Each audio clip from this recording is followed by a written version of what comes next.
The bathroom mirror in apartment 4B had 3 distinct cracks running through it like lightning frozen in glass. Alina Martinez had been staring at those cracks for 18 months, watching how they split her reflection into fractured pieces. Tonight was no different. The fluorescent bulb above flickered with the same irregular rhythm it had maintained since she moved in, casting shadows that made the cracks look deeper, more permanent. Before we jump back in, tell us where you're tuning in from, and if this story touches you, make sure you're subscribed because tomorrow I've saved something extra special for you. She pressed her fingertips against the cool surface, tracing the longest fracture that ran from the upper left corner down to where her heart would be. The apartment was silent except for the distant hum of traffic on Highway 89 and the occasional creak of settling wood. Her neighbor's television murmured through the thin walls, but the words were indistinct. Like everything else in her world had become. The woman in the mirror looked older than her 28 years. Dark circles had taken permanent residence beneath brown eyes that once sparkled with ambition.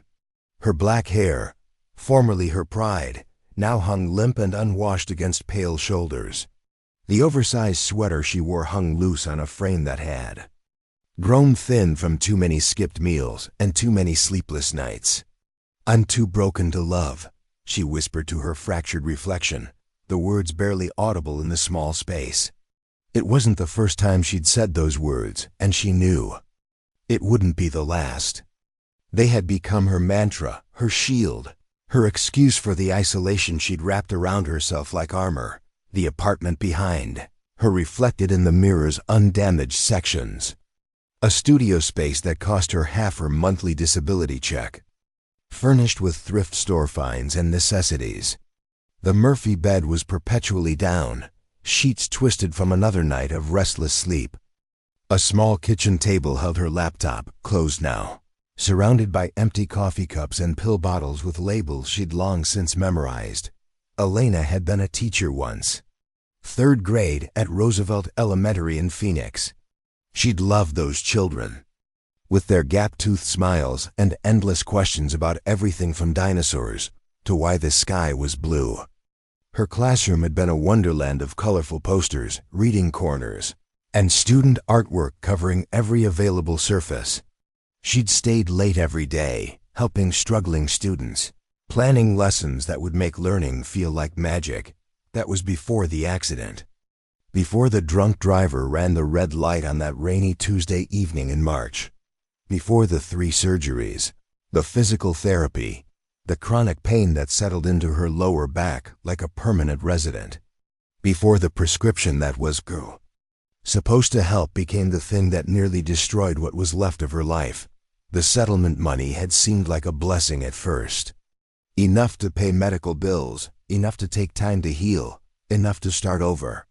But starting over required believing you deserved to start over, and Elena had lost that belief somewhere between the 2nd surgery and the 3rd. Relapse. She turned away from the mirror and walked to the small window that faced west toward the mountains. Millbrook, Colorado wasn't the kind of place anyone came to chase dreams. It was where people came to disappear, to hide, to wait for whatever came next. Population 2,847 according to the welcome sign, though Alina suspected that number was optimistic. The town existed primarily because of the interstate truck stop and the fact that it was exactly halfway between Denver and Grand Junction. The view from her window showed Main Street in all its faded glory. Murphy's Diner with its neon sign that had been missing the czar for as long as anyone could remember. Hendrick's Hardware, run by a man who knew the story behind every nail and screw in his store. The laundromat where she'd overheard enough conversations to understand that everyone in Millbrook was carrying something heavy. She'd chosen this place specifically because it was small enough that people minded their own business, but large enough that she could remain anonymous.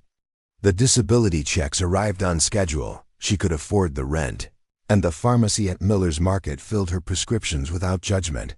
It was a life of sorts. Not the life she'd planned, but the only one she felt capable of living. The physical pain had been manageable, eventually. The doctors had done their work, the bones had healed, the muscles had strengthened. But the other pain, the invisible kind that lived in her chest and made breathing feel like work, that pain had roots that ran deeper than any surgeon's knife could reach. She'd tried therapy in Phoenix. Before she moved away, Dr. Rebecca Chun had been patient and kind, with a way of asking questions that felt like an invitation rather than an interrogation. But Elena had grown tired of explaining why. She couldn't just move forward or focus on the positive. The well-meaning advice felt like being told to simply fly when your wings had been torn away. The move to Millbrook had been her way of accepting reality. She wasn't going to get better, not in any way that mattered. She wasn't going to wake up one morning feeling whole again. She wasn't going to meet someone who would look past the damage and see something worth loving. Those were fantasies for people who hadn't been shattered and reassembled with pieces missing. Her routine had become a carefully constructed fortress against hope. Wake up at 9:30, coffee and toast. Check email she rarely answered. Lunch was usually whatever required the least preparation. Afternoons were for reading library books or watching old movies on her laptop. Dinner came from the freezer section at Miller's Market. Evenings were for the kind of mindless television that asked nothing of her. She didn't know that in 12 hours, her carefully constructed isolation would begin to crack, just like the mirror she whispered her secrets to. She didn't know that a one-armed sheriff named Jackson Cole was sitting in that police cruiser, thinking about the reading program email he'd helped Deputy Martinez write, hoping someone would care enough to volunteer. She didn't know that her life was about to intersect with someone else's in ways that would challenge everything she believed about love, healing, and the possibility of becoming whole again. All she knew was that tomorrow would be another day, like all the others, and that was both her comfort and her prison. She turned off the light and left the cracked mirror in darkness, carrying her reflection's fractured pieces with her into another sleepless night. 3 days passed before Elena opened the laptop again. The email from Deputy Martinez sat in her inbox like an unexploded bomb, both dangerous and compelling. She'd convinced herself repeatedly that volunteering was a terrible idea, that she had nothing to offer, that being around children would only remind her of everything she'd lost. But every time she tried to delete the message, her finger froze above the trackpad. Thursday morning arrived gray and drizzling, the kind of weather that made staying in bed seem like the only reasonable option. Elena had been awake since 4, listening to rain tap against her window with metronomic persistence.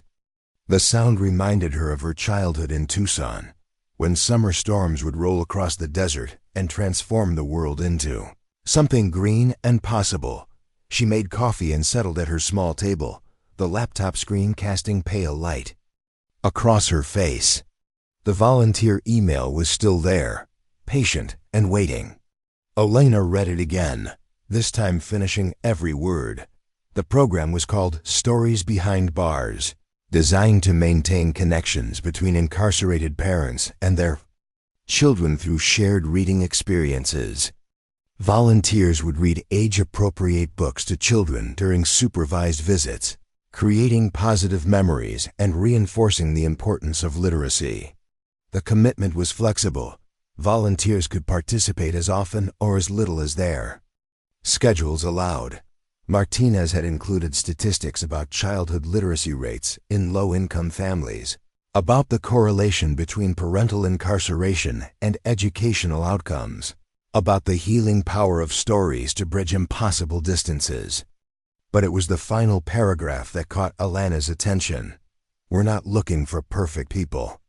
We're looking for people who understand that everyone deserves a second chance, including themselves. Elena closed the laptop and walked to her bookshelf. She'd managed to save some books from her teaching days, volumes that had been too precious to abandon when she fled her old life. Where the Wild Things Are, Charlotte's Web, The Giving Tree. Books that had never failed to captivate young minds, that had the power to transform even the most reluctant reader into a believer. She pulled The Giving Tree from the shelf and ran her fingers across its worn cover.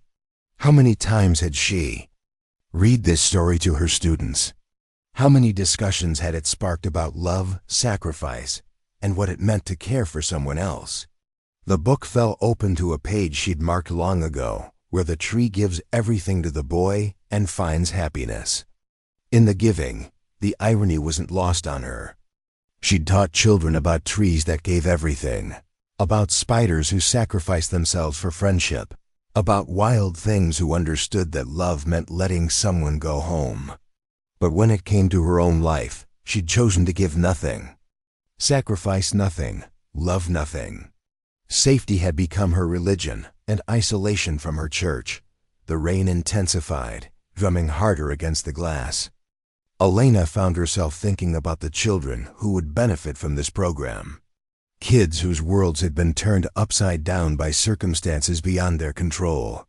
Children who might be wondering if their parents still loved them, if they'd done something wrong, if families could be repaired.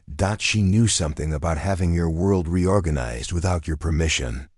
The accident had taught her that everything could change in an instant, that the life you planned could vanish between one heartbeat and the next. But these children were living with ongoing uncertainty, week after week of not knowing when normal would return. Elena made another cup of coffee and opened her laptop again.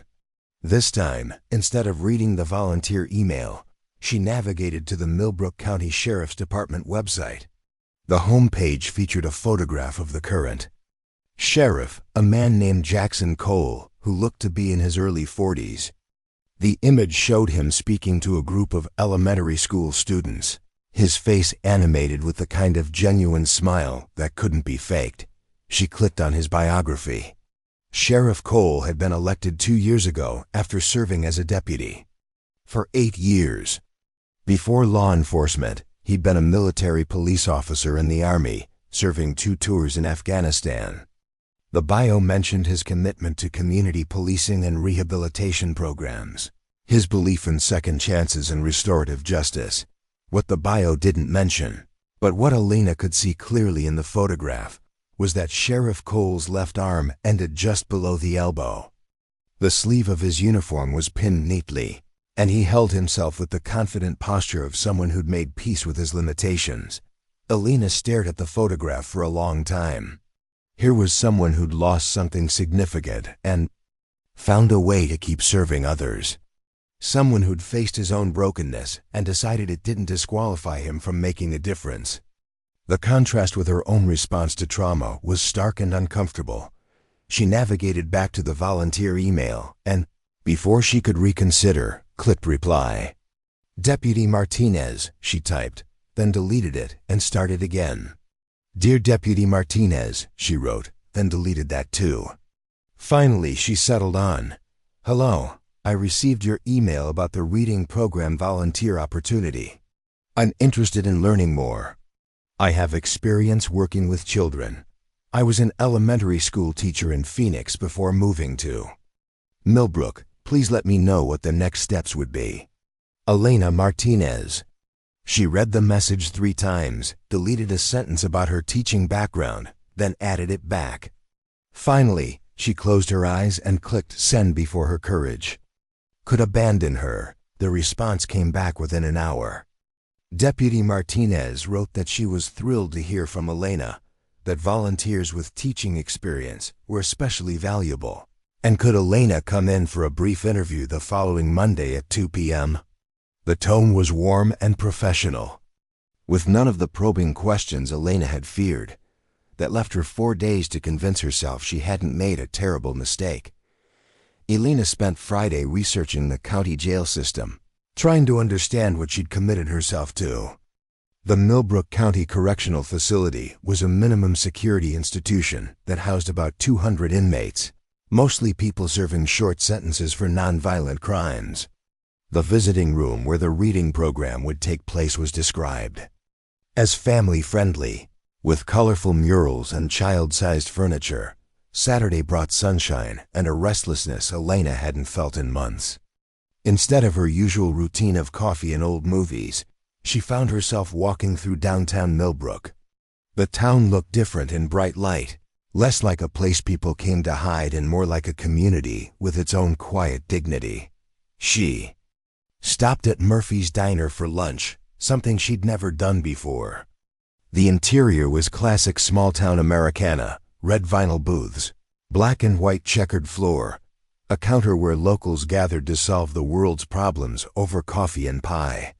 Elena chose a booth near the window and ordered a grilled cheese sandwich and tomato soup. "You're the one in the apartment above Miller's, right?" asked the waitress, a woman in her 60s with silver hair and kind eyes. Her name tag read Dorothy. "That's right," Elena said, surprised to be recognized. "Thought so. I'm Dorothy Murphy. My husband Bill and I own this place. We've been meaning to come by and welcome you properly, but you know how it is. Time gets away from you." Elena nodded, unsure how to respond to unexpected friendliness. "You settling in, okay? Millbrook takes some getting used to if you're from a big city." "It's quiet," Elena said. "I like quiet." Dorothy's smile suggested she understood more than Elena had intended to reveal. "Quiet's good for healing," she said. "We get a lot of folks here who need some quiet time. Nothing wrong with that." After Dorothy moved on to other customers, Elena found herself studying the other diners. An elderly man reading a newspaper while his coffee grew cold. A young mother trying to convince her toddler that vegetables were worth eating. A construction worker still in his paint-splattered coveralls, speaking quietly into his phone. Everyone had a story, Elena realized. Everyone was carrying something. The difference was that some people carried their burdens while still participating in life, while others, like her, let their burdens become walls. Sunday evening found Elena standing in front of her cracked mirror. Again, but this time she wasn't whispering about being too broken to love. This time she was practicing what she might say to Deputy Martinez, how she might explain her qualifications without revealing too much about her reasons for leaving teaching. "I have 5 years of classroom experience," she said to her reflection. "I specialized in reading instruction and worked with children from diverse backgrounds." True, but incomplete. She didn't mention the accident, the addiction, the slow dissolution of everything she'd built. The mirror reflected her words back in fractured pieces, each crack creating a different version of truth. In one section, she was a competent former teacher with valuable skills. In another, she was a broken woman pretending to be whole. In the third, she was something in between, damaged but not destroyed, capable of helping even if she couldn't help herself. Monday arrived with unseasonable warmth, as if Colorado had decided to offer encouragement for Alana's tentative step back into the world. She chose her outfit carefully, professional but not intimidating, a navy blue cardigan over dark jeans. She wanted to look competent without appearing to try too hard. The Millbrook County Sheriff's Department occupied a Cavite modern building on the outskirts of town, all glass and steel that seemed out of place among the weathered storefronts of Main Street. Elena arrived 15 minutes early and sat in her car, watching deputies come and go, wondering if she was making an enormous mistake. At exactly 2 p.m., she walked through the automatic doors into a lobby that smelled like industrial carpet and coffee. The receptionist, a young woman with bright pink hair and multiple ear piercings, looked up with a welcoming smile. "You must be Elena Martinez," she said. "I'm Kayla. Deputy Martinez is expecting you." Deputy Sarah Martinez turned out to be a woman in her mid-30s with laugh lines and calloused hands that spoke of work beyond paperwork. She met Elena in the lobby and led her to a small conference room decorated with children's drawings and thank you letters from community members. "These are from some of our other programs," Deputy Martinez explained, gesturing to the wall. "Sheriff Cole believes law enforcement should be about building bridges, not just enforcing rules." They settled across from each other at a round table, and Deputy Martinez poured 2 cups of coffee from a thermos. "I have to tell you," she said, "when I saw you had teaching experience, I got a little excited. We've had wonderful volunteers, but most don't have your background with children." Elena wrapped her hands around the warm cup. "I should be honest with you, I haven't taught in a while. I had to take some time away from the classroom." "Mind if I ask why?" The question Elena had been dreading. She'd prepared several versions of the truth, ranging from complete honesty to creative omission. What came out was somewhere in the middle. "I was in a car accident about 2 years ago. The recovery was complicated. I needed to step away from teaching while I figured out what came next." Deputy Martinez nodded with the understanding of someone who'd heard many versions of life taking unexpected turns. "And now you're thinking about getting back to working with kids?" "Maybe. I'm not sure I'm ready to return to the classroom, but this program It sounds like something I could handle. Low pressure, flexible schedule. That's exactly what it is," Deputy Martinez said. "We're not asking volunteers to be therapists or social workers. We're just asking them to read stories and maybe help kids remember that the world contains beauty and magic, even when things are hard." They spent the next hour discussing the program's logistics. Volunteers would be background checked and given a brief orientation about working in the correctional facility environment. The reading sessions would happen twice a week, Tuesdays and Thursdays from 3 to 4 p.m. Children ranged in age from 4 to 12, and visits typically included between 5 and 15 kids. "The beauty of the program," Deputy Martinez explained, "is that it benefits everyone involved. The children get quality time with a caring adult. The incarcerated parents see their kids engaged in positive activities, and the volunteers well. Most of them tell us they get more out of it than they give." Elena found herself nodding, feeling something she hadn't experienced in months. Anticipation. Not excitement exactly, but a sense that Tuesday afternoon might hold something different from the endless sameness of her current existence. As the interview concluded, Deputy Martinez walked Elena back to the lobby. "I have to ask," she said as they reached the door, "what made you respond to our email? We send those out pretty widely, but most people delete them." Elena paused, considering her answer. He turned back to Deputy Martinez with something approaching. "Honesty. I think I forgot that I used to be good at something," she said. "Maybe I'm ready to remember." The drive home took Elena through the center of town, past the diner where Dorothy had offered unexpected kindness, past the library where she'd spent countless quiet afternoons, past the hardware store where Mr. Hendricks always nodded when she walked by. Millbrook looked different to her now, less like a hiding place and more like a community she might actually belong to. Back in her apartment, Elena sat at her small table and opened her laptop. She had an email from Deputy Martinez with paperwork to complete and a date for her orientation session. But instead of filling out forms, she found herself researching the visiting room at the correctional facility, looking at photographs of the colorful murals and child-friendly furniture that would soon become familiar. For the first time in months, Elena went to bed before midnight, and for the first time in even longer, she fell asleep thinking about tomorrow instead of yesterday.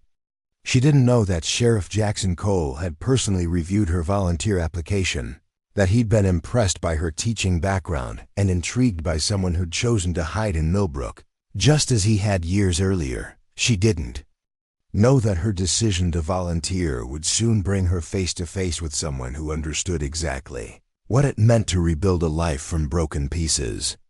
All she knew was that she'd taken a step, a small one, but a step nonetheless, towards something that might eventually resemble hope. The orientation session was scheduled for Thursday morning at 10 o'clock, giving Elena 3 sleepless nights to reconsider her decision. Tuesday had passed in a haze of second-guessing, Wednesday in outright panic. By Thursday dawn, She'd written and deleted 17 different emails withdrawing from the program. She stood at her kitchen counter, hands trembling as she poured coffee into a travel mug.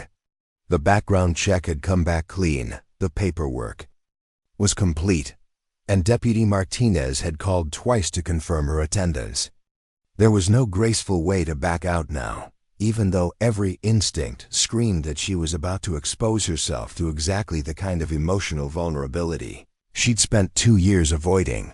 The correctional facility sat on 10 acres of former farmland, surrounded by double fencing and observation towers that seemed designed more for deterrence than actual security.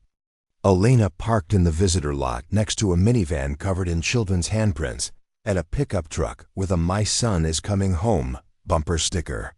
The other volunteers, she realized, were people who understood something about loving someone. The world had written off. The volunteer entrance led through a security checkpoint that felt less intimidating than airport screening. Officer Janet Rodriguez, a woman about Elena's age with kind eyes and efficient movements, explained the process while Elena emptied her pockets and walked through the metal detector. "First time?" Officer Rodriguez asked, noting Elena's nervous fidgeting. "Is it that obvious?" "Honey, I've been doing this for 12 years. I can spot first-timer nerves from across the parking lot." "You'll be fine. The kids are going to love you." The orientation group consisted of 6 people: Elena, 2 retired teachers named Margaret and Frank, a college student studying social work, a grandmother whose own grandson was incarcerated, and, surprisingly, a man in his 70s who introduced himself as Pastor Williams from the Methodist Church downtown. Deputy Martinez led them through the facility's history, its philosophy of rehabilitation over punishment, and the specific protocols for the reading program. The visiting room where they'd work had been transformed from institutional gray to something approaching cheerful, with donated books lining wooden shelves and child-sized tables arranged in cozy clusters. "The most important thing to remember," Deputy Martinez explained, "is that these children haven't done anything wrong. They're here because they love their parents, and they're dealing with confusion, anger, and often shame about their family situation. Your job isn't to fix anything. It's just to read stories and remind them that they matter." Elena found herself studying the other volunteers, wondering what had brought each of them to this moment. Margaret mentioned that she'd been volunteering for various causes since retirement. That staying busy kept her from missing her late husband too much. Frank talked about his grandchildren in California, how reading to kids reminded him of bedtime stories he'd shared before distance made regular visits impossible. The college student, Ashley, spoke passionately about criminal justice reform and breaking cycles of incarceration. Pastor Williams simply said he believed everyone deserved to hear good stories, especially people who'd heard too many bad ones. The grandmother, Mrs. Chun, said nothing about her motivations, but Elena caught her wiping away tears when Deputy Martinez described how the program helped children maintain emotional connections with their parents. When Deputy Martinez asked Elena to introduce herself, she felt 24 eyes focusing on her with expectant kindness. "I'm Elena Martinez," she began, her voice steadier than she'd expected. "I used to teach 3rd grade in Phoenix. I moved to Millbrook recently, and I thought this might be a good way to get back to working with children." It wasn't the whole truth, but it wasn't a lie either. The other volunteers nodded with understanding, accepting her abbreviated explanation without pushing for details. She wasn't ready to share. The tour of the facility revealed a place that worked hard to maintain humanity within institutional constraints. The corridors were painted in warm colors. Artwork from local schools decorated the walls, and the staff Elena met seemed genuinely committed to treating both inmates and visitors with dignity. "The reading room is through here," Deputy Martinez sighed, leading them down a hallway lined with photographs of program graduates, former inmates who'd completed educational degrees, found stable employment, or achieved other measures of successful reintegration. Alina paused at one photograph showing a young woman in a graduation cap and gown, standing beside a little girl who couldn't have been more than 8. The caption read, "Maria Gonzalez, Associate's Degree in Early Childhood Education, 2023. Reunited with daughter Sophia after 18 months. That's one of our success stories," Deputy Martinez noted.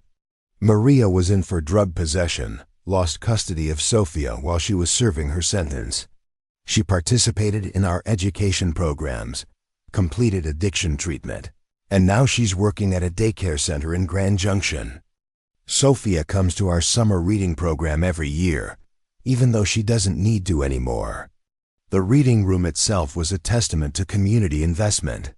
Local businesses had donated furniture, the library had contributed hundreds of books, and volunteers had painted murals depicting scenes from classic children's literature. A corner designated for younger children featured soft cushions and picture books, while the opposite side had chapter books and materials for elementary school-aged readers. "Your first session will be this Tuesday," Deputy Martinez explained. "We typically have between 8 and 12 children, ages 4 to 11. Parents can participate in the reading or simply observe. It's their choice. Sessions last about an hour, and we always end with a craft activity related to whatever book we've read." Alina felt her chest tighten with familiar anxiety. An hour in a room full of children, their incarcerated parents watching, everyone expecting her to create magic with nothing but words and pictures. It was exactly the kind of situation she'd been avoiding, the kind that required her to be present, engaged, and capable of offering something meaningful to others. "What if I mess up?" she asked, the question escaping before she could stop it. Deputy Martinez smiled with the patience of someone who'd fielded this concern many times. "Alina, you're not performing surgery. You're reading The Cat in the Hat to kids who just want someone to pay attention to them.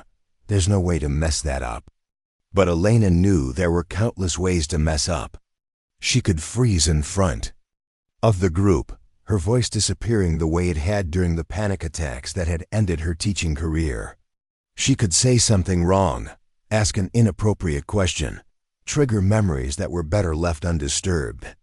She could remind everyone in the room, including herself, that broken people shouldn't be trusted with other people's children. After the orientation, Alina sat in her car in the parking lot for 20 minutes, engine running, heat blasting against the unseasonably cold afternoon. Through her windshield, she could see the exercise yard where inmates in orange jumpsuits walked in small groups or sat at picnic tables playing cards. Some looked like the hardened criminals she'd imagined, but others looked like people she might encounter at the grocery store or the post office. A maintenance truck pulled up beside her, and Alina watched as a man in work clothes got out to service one of the light fixtures. He moved with practiced efficiency, checking connections and replacing bulbs with the focused attention of someone who took pride in doing ordinary work well. When he finished, he gathered his tools methodically, making sure the area was cleaner. Then he'd found it. 3 weeks into the reading program, Alina had established a routine that felt almost like her old teaching rhythm. Tuesday and Thursday afternoons became the axis around which her week revolved, the appointments that required her to shower, dress with intention, and step outside the carefully constructed walls of her isolation. The children had accepted her with the pragmatic openness that kids reserve for adults who treat them with genuine respect. Tommy, age 6, always saved her the chair closest to the bookshelf because he declared it had the best acoustics for story voices. The twins, David and Daniel, competed to see who could predict plot twists first, their enthusiasm infectious even on Elena's lowest energy days. Most challenging was Sierra, the 10-year-old who'd initially held herself apart with the defensive posture of someone much older. Sierra attended every session but participated minimally, listening intently while maintaining emotional distance. Alina recognized the behavior because she'd perfected it herself, the art of being present without being vulnerable.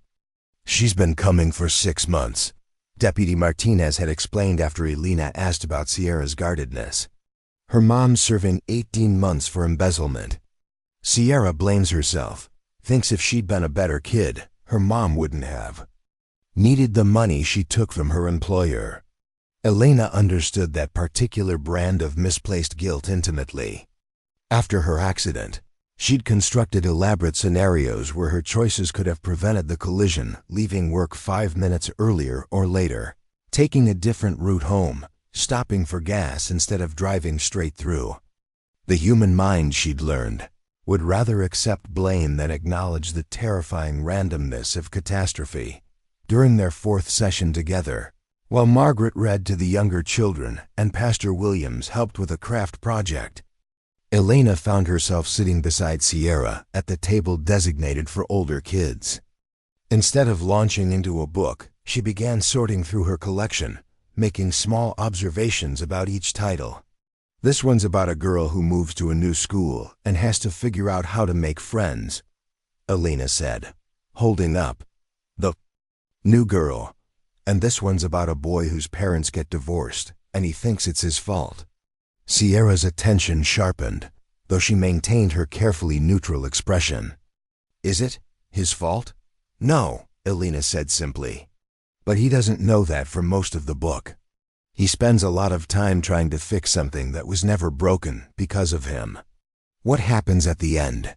He realizes that sometimes bad things happen to good people, and it doesn't mean anyone did anything wrong. It just means life is complicated and adults make mistakes just like kids do. Sierra considered this, her finger tracing patterns on the table's surface. Do you think that's true? That adults make mistakes?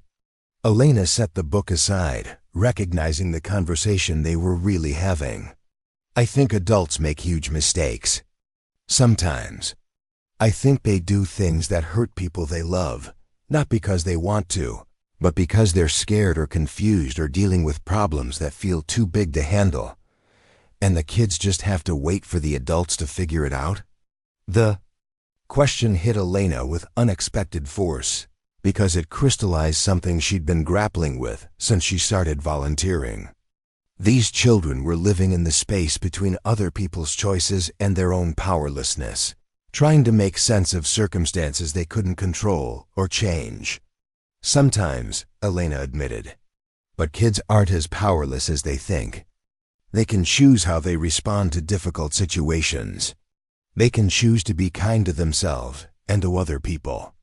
They can choose to believe that hard times don't last forever. Do you believe that? Sierra asked, and Elena heard in the question an echo of her own desperate need for someone to confirm that healing was possible. I'm trying to, Elena said. And it was the most honest thing she'd said to anyone in months. After that conversation, Sierra began participating more actively in the sessions.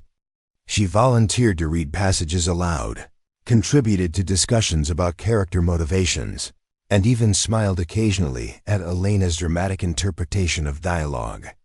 The transformation was subtle but unmistakable, and Elena found herself looking forward to their quiet exchanges as much as Sierra seemed to.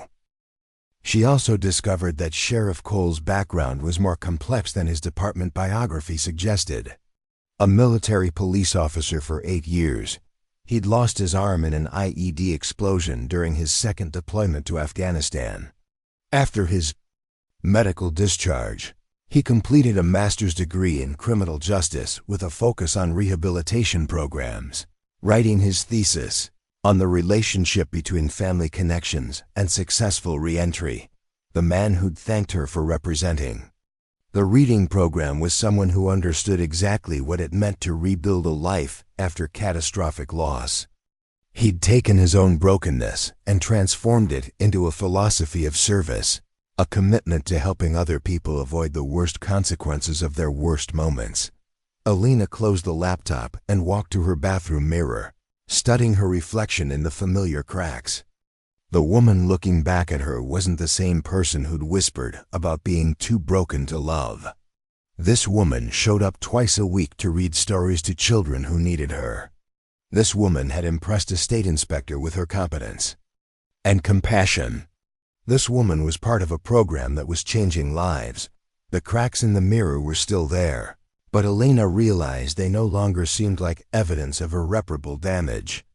They seemed like evidence of survival, proof that something could be broken and still be functional, still be beautiful, still be worth preserving. For the first time since moving to Millbrook, Elena went to bed thinking not about what she'd lost, but about what she might be capable of building. She didn't know that Sheriff Jackson Cole was having similar thoughts 20 minutes across town, wondering about the volunteer who read with such natural grace, who connected so easily with difficult children, who seemed to understand something essential about the relationship between brokenness and strength. She didn't know that their lives were about to intersect in ways that would challenge everything both of them believed about the possibility of healing, about the courage required to love someone, about what it meant to be whole. All she knew was that tomorrow was Thursday, which meant another reading session, another opportunity to matter to children who needed exactly what she had to offer. It was enough. For now, it was enough. The emergency call came on a Wednesday evening while Elena was preparing her books for Thursday's reading session. Deputy Martinez's voice carried an unusual urgency that immediately set Elena's nerves on edge. "Elena, I'm sorry to call so late, but we have a situation developing. Are you available to come in tomorrow morning instead of your usual afternoon slot?" Elena set down her copy of the Phantom Tollbooth and focused on the tension in the deputy's voice. "What kind of situation?" "We have a new family joining the program under difficult circumstances. The mother was just sentenced yesterday. Domestic violence charges, self-defense case that went wrong. Her daughter is 8 years old, hasn't spoken to anyone since the arrest 3 weeks ago. The child welfare caseworker thinks a reading session might help, but we need someone with real classroom experience." Elena felt her chest tighten with familiar anxiety. A traumatized child, a fresh crisis, the weight of official expectations that she might be able to accomplish something that trained social workers couldn't. It was exactly the kind of high-stakes situation she'd been avoiding since her teaching career imploded.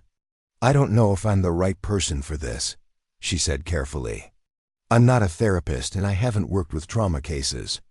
"Elena, you've connected with Sierra better than anyone else has managed in 6 months. You have instincts for reaching children who've built walls around themselves. This little girl needs someone who understands that healing happens slowly, through trust rather than pressure." The comparison to Sierra resonated uncomfortably.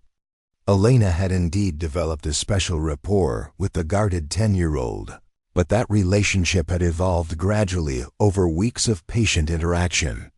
The prospect of walking into a crisis situation and producing immediate results felt impossibly daunting. "What's the girl's name?" Elena heard herself asking. "Isabella Chen, 8 years old, 3rd grade at Millbrook Elementary. Her mother, Lisa, is Chinese American, works as a nurse at the county hospital. The father was abusive for years. Lisa finally fought back when he threatened Isabella with a knife. The courts called it excessive force." Elena closed her eyes, processing the familiar tragedy of a woman whose attempts to protect her child had criminalized her instead of the actual threat. "Where's Isabella staying?" "Foster care with the Hendricks family. You know them. They run the hardware store. Good people, but Isabella won't eat, won't sleep, won't talk. The caseworker is worried about a complete emotional shutdown." The Hendricks family. Elena had interacted with Mr. Hendricks dozens of times at his hardware store, always impressed by his patience with confused customers and his genuine desire to help people solve their problems. If anyone could provide stable, nurturing care for a traumatized child, it would be Tom and Mary Hendricks. "What exactly are you asking me to do?" "Just be yourself. Read to her like you read to the other children. Don't try to fix anything or get her to talk. Just show her that there are still adults in the world who think she's worth spending time with." Elena found herself agreeing before her rational mind could construct adequate objections. She would meet Isabella Chun at 10 o'clock. Thursday morning in the smaller conference room that was used for sensitive family meetings. Just Elena, Isabella, and her mother Lisa, with Deputy Martinez observing discreetly from the adjoining office. That night, Elena lay awake constructing and discarding strategies for connecting with a selectively mute 8-year-old. Every approach felt either too aggressive or too passive, too cheerful or too serious. Finally, she abandoned planning altogether and focused instead on selecting books that might speak to a child whose world had been turned inside out. She chose The Wild Robot for its themes of finding family in unexpected places. Last Stop on Market Street for its message that beauty could be found even in difficult circumstances. The Invisible Boy for its understanding of what it felt like to be overlooked and unheard. Books that didn't promise easy answers, but acknowledged that life could be complicated and painful and still worth living. Thursday morning arrived gray and cold, with the kind of persistent drizzle that made everything feel more difficult. Elena dressed carefully in her most approachable outfit, soft sweater, comfortable jeans, minimal makeup that wouldn't intimidate a child already suspicious of adults. She arrived at the facility 30 minutes early, needing time to settle her nerves and review her book selections. Officer Rodriguez greeted Elena with unusual solemnity. The Hendricks brought Isabella about 20 minutes ago. She's not doing well, wouldn't eat breakfast. Barely slept last night, according to Mary. The caseworker is here too, Dr. Patricia Williams from Child Protective Services. Elena nodded, trying to project confidence she didn't feel. How's the mother handling it? Lisa? She's devastated. Keeps apologizing to everyone, convinced she's traumatized her daughter worse by defending them both. You know how that goes. Victims always blame themselves. Elena did know, intimately.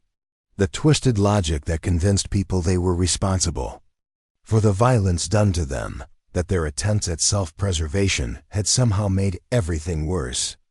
It was a familiar mental trap that she recognized from her own experience with the aftermath of trauma.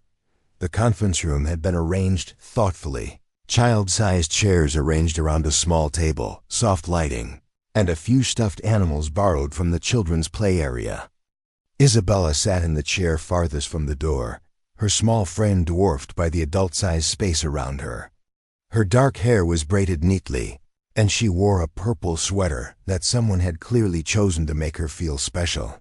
Lisa Chun sat beside her daughter, radiating the controlled desperation of a mother trying to hold herself together for her child's sake. She was smaller than Elena had expected, probably no more than 5'3", with the kind of physical presence that made her recent act of violent self-defense seem both shocking and inevitable. Isabella, Deputy Martinez said gently, "This is Ms. Elena. She's one of our reading volunteers. She brought some books she thought you might like." Isabella's eyes flicked briefly toward Elena, then returned to studying her hands folded in her lap. She hadn't acknowledged her mother's presence either, Elena noted, suggesting a level of emotional withdrawal that went beyond simple shyness. Elena took the chair across from Isabella, close enough to engage but far enough away to avoid feeling intrusive. She placed her bag of books on the table but didn't immediately reach for them. "Hi, Isabella," she said in the voice she'd once used for her most anxious students. "I'm Elena. I used to teach 3rd grade, which means I spent a lot of time with kids who are exactly your age." No response, but Isabella's posture shifted slightly, suggesting she was listening despite her silence. "I brought some of my favorite books today," Elena continued, "but I'm not sure which one to read first. Sometimes, when I can't decide between good options, I let the books choose themselves." Elena watched this reunion with a mixture of professional satisfaction and personal revelation. She'd facilitated something beautiful here, had used her skills and instincts to help a traumatized child reconnect with her capacity for trust and love. But more than that, She'd witnessed proof that brokenness didn't disqualify people from healing, from connection, from the possibility of love. After the session ended and Isabella had been reunited with the Hendricks family, this time clinging to Mary Hendrick's hand instead of withdrawing from contact, Alina found herself alone with Deputy Martinez in the conference room. "That was remarkable," Deputy Martinez said. "Dr. Williams said it was the most progress Isabella has made since the arrest. How did you know to focus on the invisible theme?" Elena was packing her books, but she paused to consider the question seriously. "I didn't know," she admitted. "I just picked books that seemed relevant to feeling overlooked and misunderstood. Sometimes the right story finds the right person at the right moment. Elena, can I ask you something personal?" Elena tensed, preparing for questions about her background, her qualifications, her reasons for moving to Millbrook. "You connected with Isabella because you understand something about feeling invisible, don't you?" It wasn't an accusation, just an observation delivered with compassion. Elena realized that her ability to reach difficult children wasn't despite her own trauma history, but because of it. "Maybe," Elena said carefully, "there's nothing wrong with that. Some of our best volunteers are people who've been through difficult times themselves. It gives them insight that can't be taught in training sessions." Elena finished packing her books, considering Deputy Martinez's words. She'd spent 2 years viewing her trauma history as disqualifying, as evidence that she was too damaged to be trusted with other people's welfare. But today had proven the opposite, that her own experience with brokenness had given her exactly the tools Isabella needed. As Elena walked to her car, she found herself thinking about the cracked mirror in Isabella's room, about the child's observation that sometimes she liked her reflected self better. Elena had been living with her own cracked mirror for months, whispering to her fractured reflection about being too broken to love. But what if the cracks weren't evidence of damage? What if they were evidence of survival, of strength, of the possibility that something could be broken and still be beautiful, still be functional, still be worthy of love? Elena drove home through Millbrook's quiet streets, past Murphy's Diner where Dorothy always offered genuine kindness, past the hardware store where the Hendricks were providing temporary shelter for a traumatized child, past the library where Mrs. Patterson had helped her select books that had proven capable of reaching even the most guarded young heart. This town, she realized, was full of people who understood something about healing, about second chances, about the possibility that broken things could still serve important purposes. Maybe that's why she'd been drawn here, not to hide from life, but to learn how to live again. That evening, Elena stood before her bathroom mirror for the last time as someone who believed she was too broken to love. The 3 cracks were still there, still splitting her reflection into fractured pieces. But instead of seeing damage, she saw complexity. Instead of seeing evidence of worthlessness, she saw proof that something could survive being shattered. "I helped a little girl today," she said to her reflection. "I helped her remember that invisible doesn't mean unimportant." The woman in the mirror, all 3 versions of her, looked back with something that might have been pride. Elena didn't know that. Sheriff Jackson Cole was at that moment reading Deputy Martinez's report about the successful session with Isabella. Chun. That he was noting Elena's name and wondering again about the volunteer, who seemed to possess some special gift for reaching the unreachable. She didn't know that tomorrow would bring an opportunity for them to meet properly, outside the context of official inspections and professional observations. All she knew was that she'd spent the day proving to herself that brokenness and healing weren't mutually exclusive, that trauma survivors could become trauma healers, that love might be possible even for people who carried cracks in their hearts, like she carried cracks in her mirror. It was enough. For tonight, it was more than enough. The first frost of the season painted Millbrook's windows silver on the morning. Elena was scheduled to observe Martha Rodriguez's alternative classroom. She'd spent 3 sleepless nights preparing for this visit. researching behavioral intervention strategies and reviewing her old teaching notes until her eyes burned from screen fatigue. Now standing in the parking lot of Millbrook Elementary at 7:30 a.m., she wondered if agreeing to this observation had been another instance of her overestimating her own resilience. The school building looked exactly like every elementary school Elena had ever entered: single-story brick construction, colorful murals covering the main entrance, playground equipment scattered across a field that would soon be covered in snow. But knowing that she was here as a potential employee rather than a visitor changed everything about how the familiar environment felt. Martha Rodriguez met Elena at the main office, a woman in her late 50s with steel gray hair and the kind of commanding presence that suggested decades of successful educational leadership. Her handshake was firm, her smile genuine but evaluative, and Elena immediately understood that this principal was someone who protected her students fiercely while expecting excellence from her staff. "Ms. Martinez," Martha said, leading Elena down a hallway lined with student artwork and achievement certificates. "Sheriff Cole spoke very highly of your work with the reading program. I understand you have extensive experience with third-grade instruction?"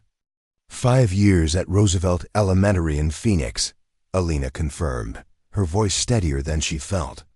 "I specialized in literacy instruction and worked with students from diverse socioeconomic backgrounds."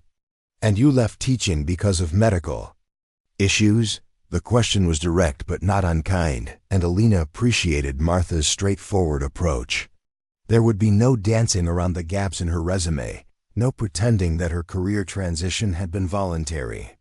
"I was in a serious car accident that required multiple surgeries and extended recovery time," Elena said, using the explanation she'd rehearsed. "The pain management became complicated, and I needed to step away from the classroom while I focused on getting healthy." Martha nodded with the understanding of someone who'd worked in education long enough to know that teachers' personal lives inevitably affected their professional performance. "And now you're considering returning to education?" "I'm considering it. The volunteer work has reminded me how much I missed working with children, but I want to be realistic about what I'm ready for." "Good. Realistic self-assessment is crucial when working with our alternative program students. These children have been removed from regular classrooms because traditional approaches haven't been effective. They need teachers who understand that behavioral challenges are often communication attempts." Martha stopped in front of a door marked Resource Room B and turned to face Elena directly. "Before we go in, I want you to understand what you'll be observing. This class serves 8 students, ages 7 to 11, who've been identified as having severe behavioral disruption patterns. Some have trauma histories, others have diagnosed emotional disorders, and a few are simply children whose needs haven't been met by conventional teaching methods." Elena felt her chest tighten with familiar anxiety, but she pushed through it. "What kinds of behaviors should I expect?" "Verbal outbursts, physical aggression, complete shutdown and refusal to participate, inappropriate social interactions. The current substitute we have is struggling because she keeps trying to impose traditional classroom management strategies on students who don't respond to traditional authority structures." Martha's hand rested on the door handle, but she didn't turn it yet. "Elena, I'm going to be completely honest with you. This is the most challenging assignment in our district. We've had 3 substitutes quit in the past 2 months. But Sheriff Cole believes you have something special to offer these students. She paused, studying Elena's face carefully. "What made him think that?" "He said you understand what it feels like to be written off by people who are supposed to help you. He said, you know the difference between being difficult and being in pain." Elena absorbed this characterization, surprised by its accuracy. She did understand what it felt like to be judged for symptoms, rather than supported through underlying causes, to be seen as a problem to manage rather than a person to understand. "Are you ready?" Martha asked. Elena nodded, though she wasn't sure she'd ever be truly ready for what lay beyond that door. Elena approached David's desk, where she found him working on what appeared to be a college-level algebra problem, despite being only 9 years old. "This is impressive math, David. Where did you learn these concepts?" "Online videos," David said. Matter-of-factly, "The regular math worksheets are too easy, so I teach myself harder stuff. But I got stuck on this problem, and when I asked Mrs. Thompson for help, she said I should focus on grade-appropriate material." Elena studied the problem, recognizing it as a quadratic equation that most students wouldn't encounter until high school. David had correctly applied several advanced techniques, but had made a small computational error that was preventing him from reaching the solution. "David, you're working at an incredibly advanced level," Elena said. "The mistake you made here is something that trips up college students. Let me show you where the calculation went wrong." Elena worked through the problem step by step, explaining the error and demonstrating the correct approach. David absorbed the instruction with obvious hunger, asking follow-up questions that revealed sophisticated mathematical understanding. "Why doesn't Mrs. Thompson want me to do hard math?" David asked. Elena considered her response carefully, recognizing that David's question contained layers of hurt and confusion about being discouraged from pursuing his intellectual interests. Sometimes adults worry that if children work too far ahead of their grade level, they might miss important foundational skills, Elena said. "But you're clearly ready for advanced challenges. The trick is finding ways to pursue difficult math while also demonstrating mastery of the basics." By the end of the observation period, the classroom energy had completely transformed. Students were engaged with meaningful work that matched their individual interests and ability levels. Peer interactions had become collaborative rather than disruptive, and even Mrs. Thompson was looking at her students with new understanding. "I can't believe they're the same children," Mrs. Thompson murmured to Elena as they watched Marcus explain simple machines to his classmates while Sarah illustrated story concepts on the whiteboard, and David helped a younger student with basic addition problems. "They are the same children," Elena replied. "They just needed someone to see their behaviors as communication rather than defiance." Martha Rodriguez, who'd been observing from the back of the classroom, approached Elena as the students prepared for lunch. "Ms. Martinez, could I speak with you privately?" They stepped into the hallway, where Martha immediately got to the point. "I've been an educator for 32 years, and I've never seen a substitute create that kind of transformation in a single morning. What you did there wasn't just good teaching, it was diagnostic brilliance." Elena felt heat rise in her cheeks at the compliment. "I just tried to understand what each child was actually trying to accomplish rather than focusing on what they weren't doing correctly. That's exactly what these students need, and it's exactly what we haven't been able to provide with traditional substitute teachers." Martha paused, clearly preparing to make an offer. "Elena, I want to offer you the permanent position for this classroom. Full benefits, competitive salary, and complete administrative support for whatever innovative approaches you want to try." Elena's first instinct was panic. A permanent position meant commitment, accountability, the possibility of public failure if her teaching abilities weren't as recovered as the single observation had suggested.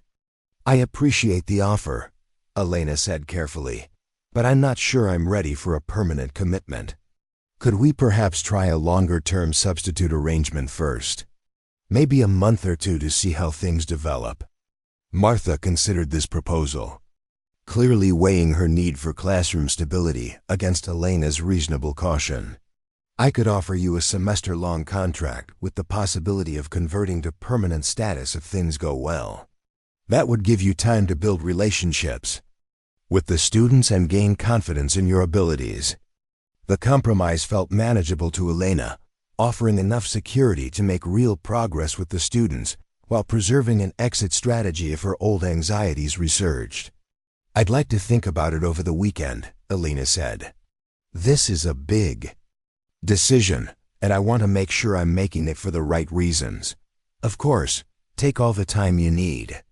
But Alina, I hope you'll seriously consider this opportunity.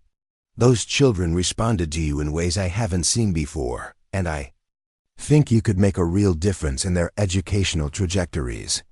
That evening, Elena called Jackson Cole to tell him about the day's events.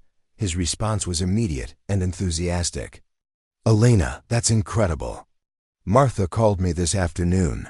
She couldn't stop talking about how you connected with those students. She said you managed to reach every single child in ways that previous teachers hadn't accomplished in weeks of trying." "It felt natural," Elena admitted. "I could see what each child needed, and somehow I knew how to provide it. But Jackson, what if it was just beginner's luck? What if I can't replicate that kind of connection consistently? What if you can?"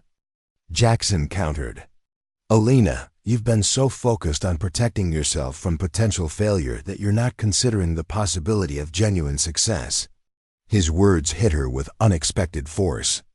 She had been operating from a defensive mindset, assuming that disappointment was inevitable, and trying to minimize its impact rather than maximizing her potential for positive outcomes. "Those children need someone who understands that being different doesn't mean being deficient," Jackson continued. "You know that from personal experience. Your own struggles have given you exactly the insights these students need. But what if I have a bad day? What if my anxiety becomes overwhelming and I can't function effectively in front of the class? Then you'll handle it the same way you've handled every other challenge in your recovery, by acknowledging the difficulty, using your coping strategies, and getting back to the work that matters to you." Elena realized that Jackson was describing resilience rather than perfection, process rather than outcome. The goal wasn't to never have difficulties. It was to develop the capacity to work through difficulties without abandoning her commitment to her students. "Jackson, can I ask you something?" "Always." "When you became sheriff, did you worry that your disability would make you less effective at protecting people?" Jackson was quiet for a moment, clearly considering how much vulnerability to reveal. "Every day for the first year," he said finally. "I worried that I wouldn't be able to physically restrain someone if necessary, that people wouldn't respect my authority because of my visible limitation, that I'd put other officers at risk by not being able to provide adequate backup. What changed? I realized that most police work isn't physical confrontation. It's communication, problem solving, building trust with community members, and making good decisions under pressure. I couldn't do everything the same way I would have with 2 arms, but I could do most things differently and equally effectively." Elena found herself nodding, recognizing the parallel to her teaching situation. "Also," Jackson continued, "I discovered that my disability actually helped me connect with certain people who might otherwise have been suspicious of law enforcement. People who'd been written off or discriminated against saw me as someone who might understand their experiences.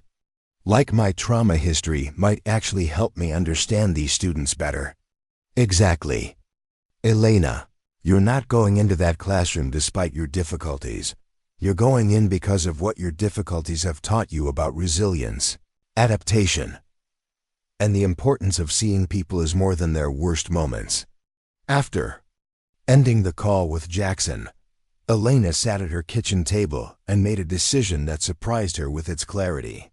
She would accept the semester contract, not because she was certain of success, but because the alternative, continuing to hide from meaningful work, had become more frightening than the risk of trying and potentially struggling. She called Martha Rodriguez that evening and accepted the position, with a start date the following Monday.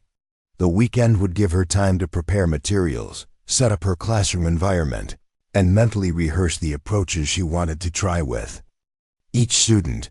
But as Elena prepared for bed that night, she realized that her decision hadn't been driven by careful analysis or strategic planning.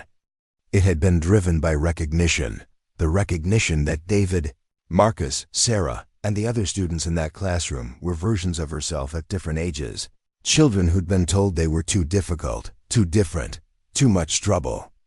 For regular approaches, she'd spent 2 years believing she was too broken to love, too damaged to contribute meaningfully to other people's lives. But today had proven that brokenness could be transformed into breakthrough, that personal struggles could become professional strengths, that healing happened not through hiding, but through the courage to show up authentically for people who needed exactly what her experience had taught her to provide. The woman in Elena's cracked mirror that night looked back with something she hadn't seen in years: anticipation. Not the anxious dread that had characterized most of her recent decision-making, but genuine excitement about the possibility of building something meaningful with students who needed a teacher capable of seeing potential where others saw only problems. Elena Martinez was ready to discover what she could accomplish when she stopped defining herself by what she'd lost and started building on what she'd learned from losing it. 3 months into Elena's semester contract, winter had settled over Millbrook like a promise kept. Snow blanketed the playground outside her classroom windows, transforming the school grounds into something pristine and hopeful.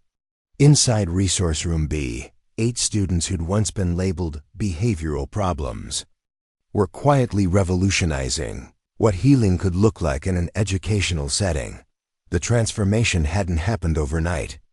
October had brought Marcus's first major meltdown when his father missed a promised visit, resulting in overturned desks and a 2-hour standoff under the reading table. November saw Sarah retreat into complete silence for a week after her grandmother, her only stable family member, was hospitalized with pneumonia. David had tested every boundary Elena established, convinced that eventual disappointment was inevitable and determined to control the timing. But December brought breakthrough. Moments that surprised everyone, including Elena herself. "Ms. Martinez," David announced during their morning check-in circle, "I have something important to report." At 10 years old, David still approached emotional conversations with the formality of a scientific presentation. But Elena had learned to recognize his increasing willingness to be vulnerable as profound progress. "We're listening, David," Elena replied, settling into the comfortable rhythm they'd developed over months of daily connection. "Yesterday, my mom forgot to pick me up from the chess club. I waited for 45 minutes, and my old brain would have decided she didn't want me anymore." David paused, seeming to gather courage for what came next. "But my new brain remembered what we talk about here, that people make mistakes without it meaning they don't love you. So instead of having a panic attack, I called the office and asked them to help me contact her." Elena felt her chest tighten with pride. David's ability to reframe his mother's mistake as human error rather than evidence of abandonment represented months of patient work, learning to distinguish between actual threats and trauma-triggered interpretations. "David, that's incredible thinking," Elena said. "What happened when your mom arrived?" "She cried and apologized about 20 times. And I told her it was okay because everybody forgets things sometimes, even people who love us." David's expression grew thoughtful. It felt better to comfort her than to be angry at her. Marcus, who'd been constructing an elaborate tower from geometry blocks during David's sharing, looked up with sudden insight. "That's like when my dad calls late because of work stuff. I used to think he was forgetting about me, but now I think maybe he's just tired and dealing with grown-up problems." Elena watched the connections forming between her students with the same wonder she'd felt during her first successful classroom observation. These children were teaching each other lessons about resilience and forgiveness that most adults struggled to master. "Sarah," Elena said, turning to the quiet girl who'd become David's unlikely friendship partner, "how are you feeling about your grandmother's recovery?" Sarah's face brightened in a way that transformed her entire demeanor. "She's coming home from the hospital today, and she asked me to read her one of my stories when she gets settled. That's wonderful news." "Which story are you planning to share?" "The one about the princess who learns that loving someone means being brave enough to need them, even when you're scared they might go away." Elena felt tears threatening at Sarah's unconscious articulation of one of her own most difficult lessons. This 8-year-old had somehow captured the paradox of post-trauma. Love, the courage required to remain open to connection.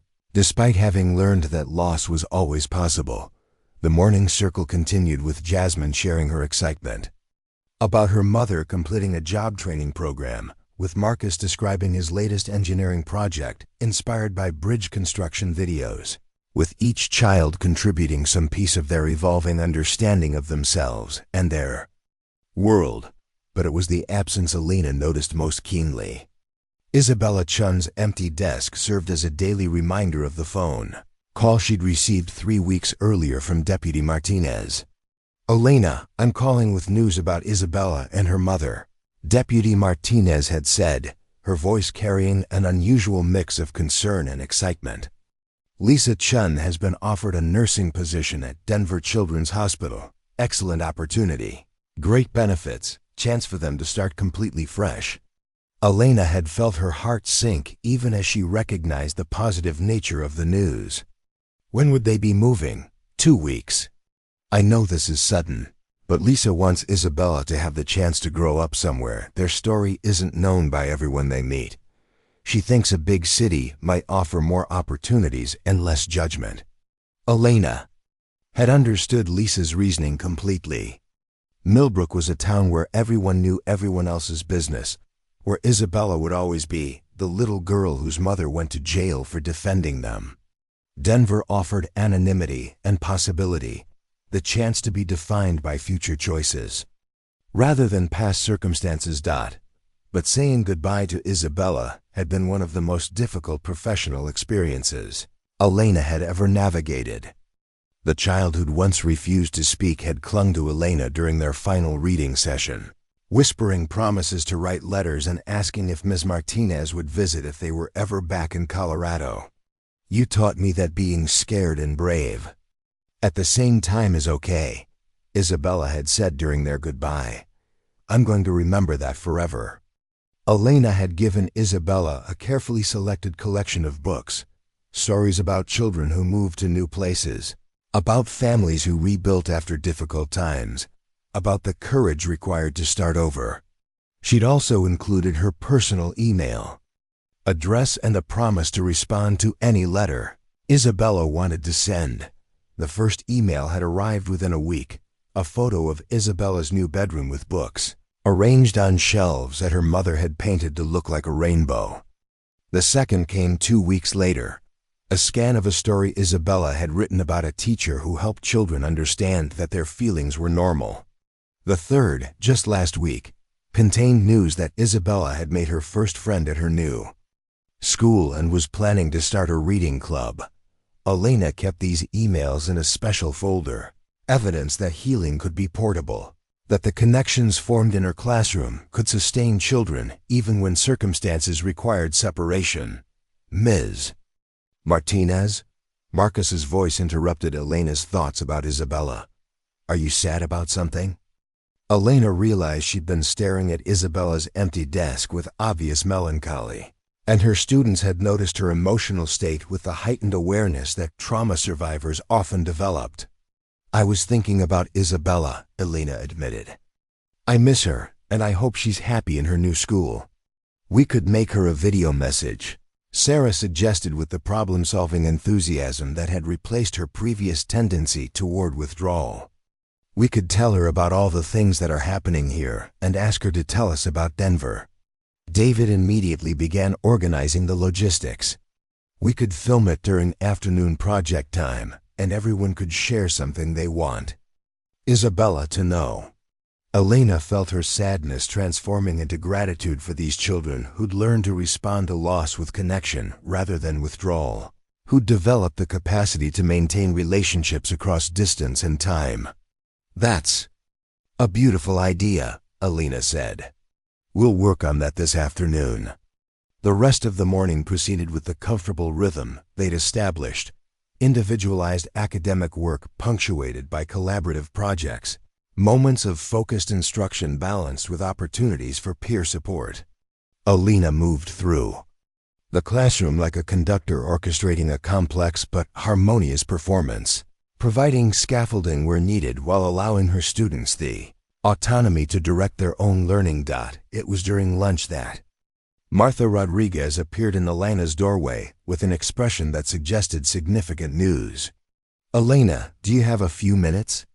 I've just gotten off the phone with the district superintendent, and there are some developments I want to discuss with you."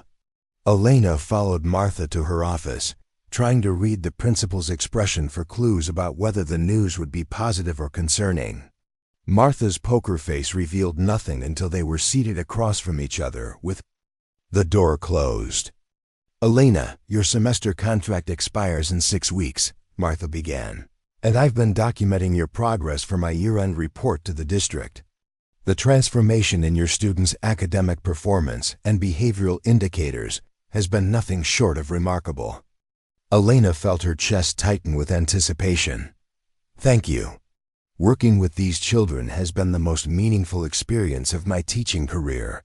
That's what I've observed. But Elena, what you've accomplished here has attracted attention beyond our district. The superintendent has been sharing your innovative approaches at state education conferences, and we've received inquiries from other school systems about replicating your program."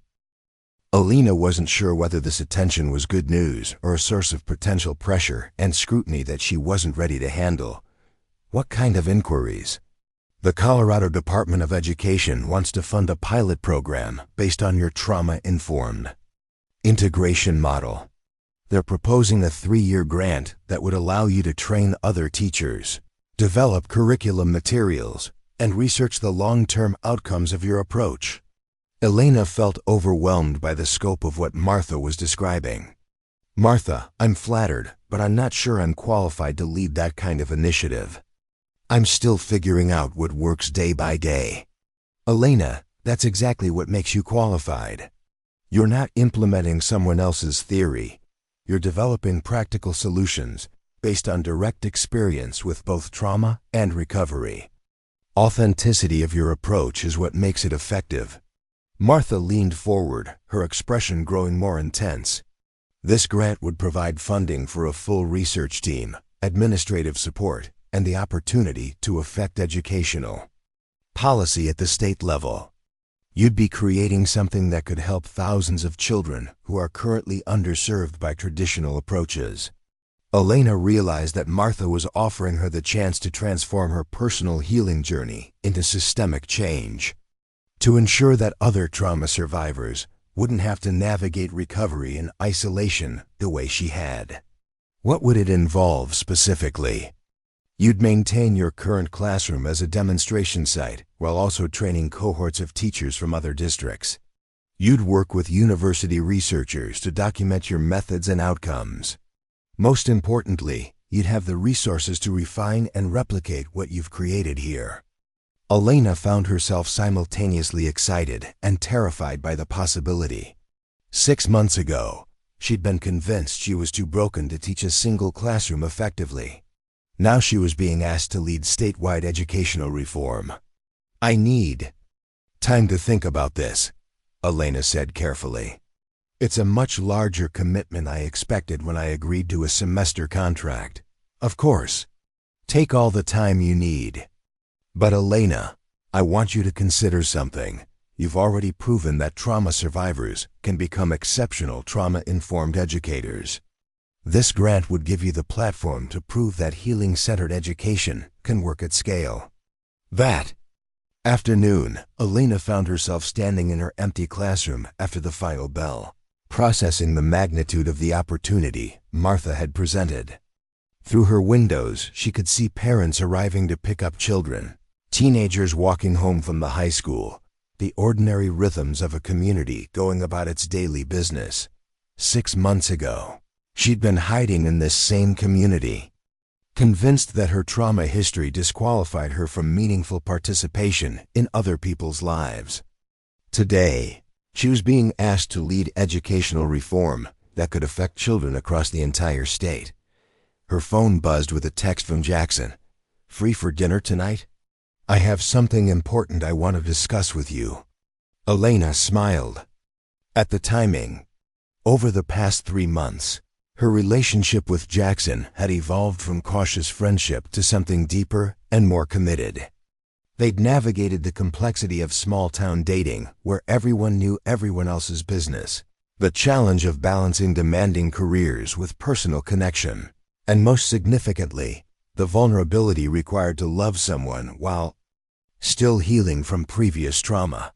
Jackson had been patient with her fears about abandonment, understanding about her occasional need for solitude, and remarkably skilled at providing support without trying to fix problems that weren't his to solve.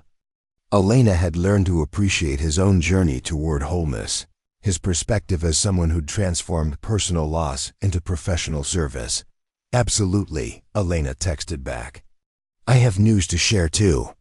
They met at Murphy's Diner, where Dorothy greeted them with the knowing smile of someone who'd watched their relationship develop over months of regular visits.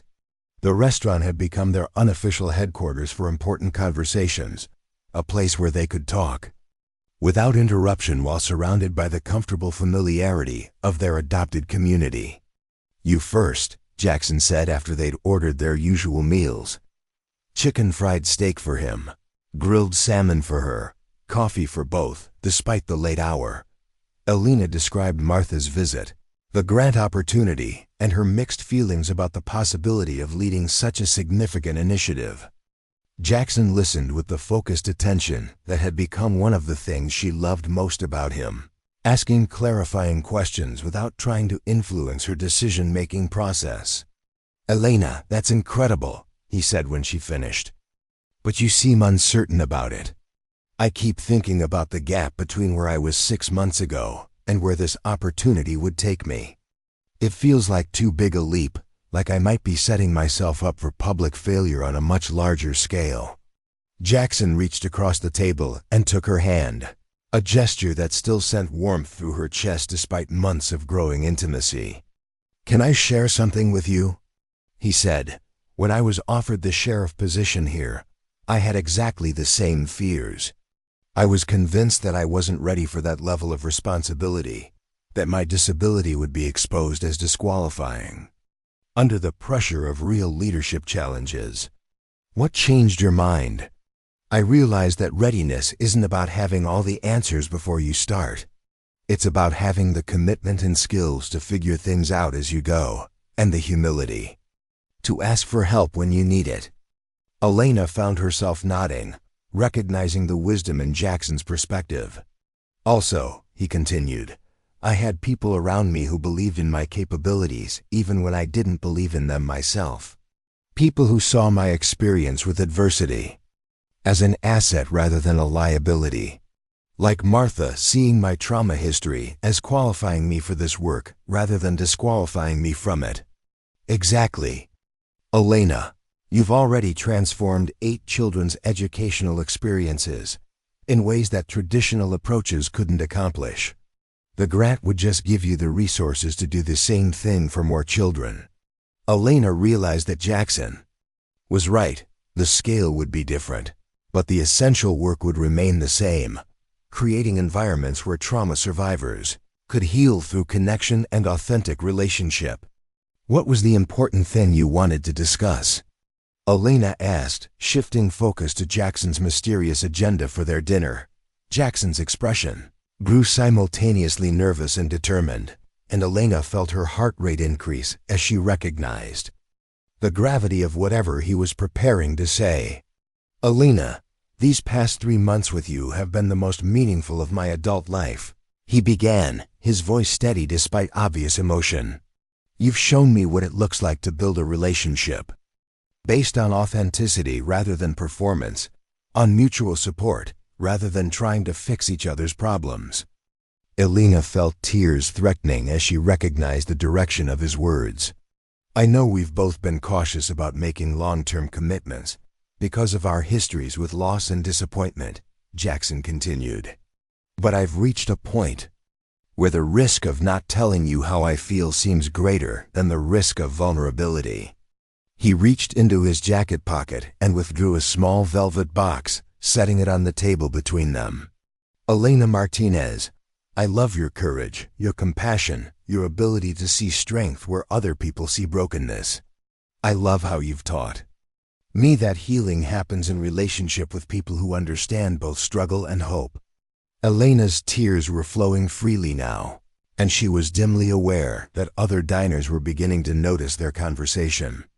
I'm not asking you to choose between the grant opportunity and a future with me, Jackson said. I'm asking if you'd be willing to build that future together, whatever form it takes and wherever it leads us. Elena looked at the ring box then, at Jackson's face, then at the life she'd constructed in Millbrook over the past 6 months. A life where she mattered to children who needed exactly what her experience had taught her to provide. A community where she was known and valued not despite her history, but because of what that history had enabled her to offer others. Jackson Cole, she said, her voice shaking with emotion. 6 months ago, I was convinced I was too broken to love anyone or be loved by anyone. You've shown me that love isn't about perfection.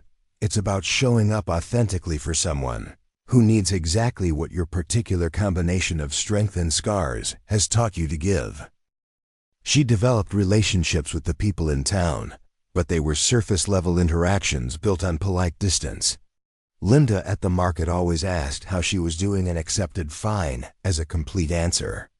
Tom at the post office knew she was expecting a package before she told him, and he never asked what was in the boxes that arrived from online retailers.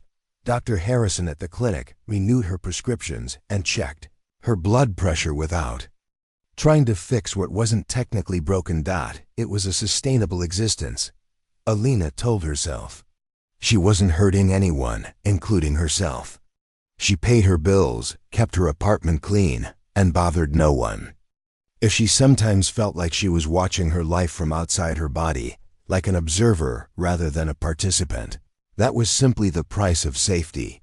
The phone on her kitchen counter rarely rang, but when it did, it was usually her sister, Carmen, calling from San Diego. Carmen had built the life Elena was supposed to have built.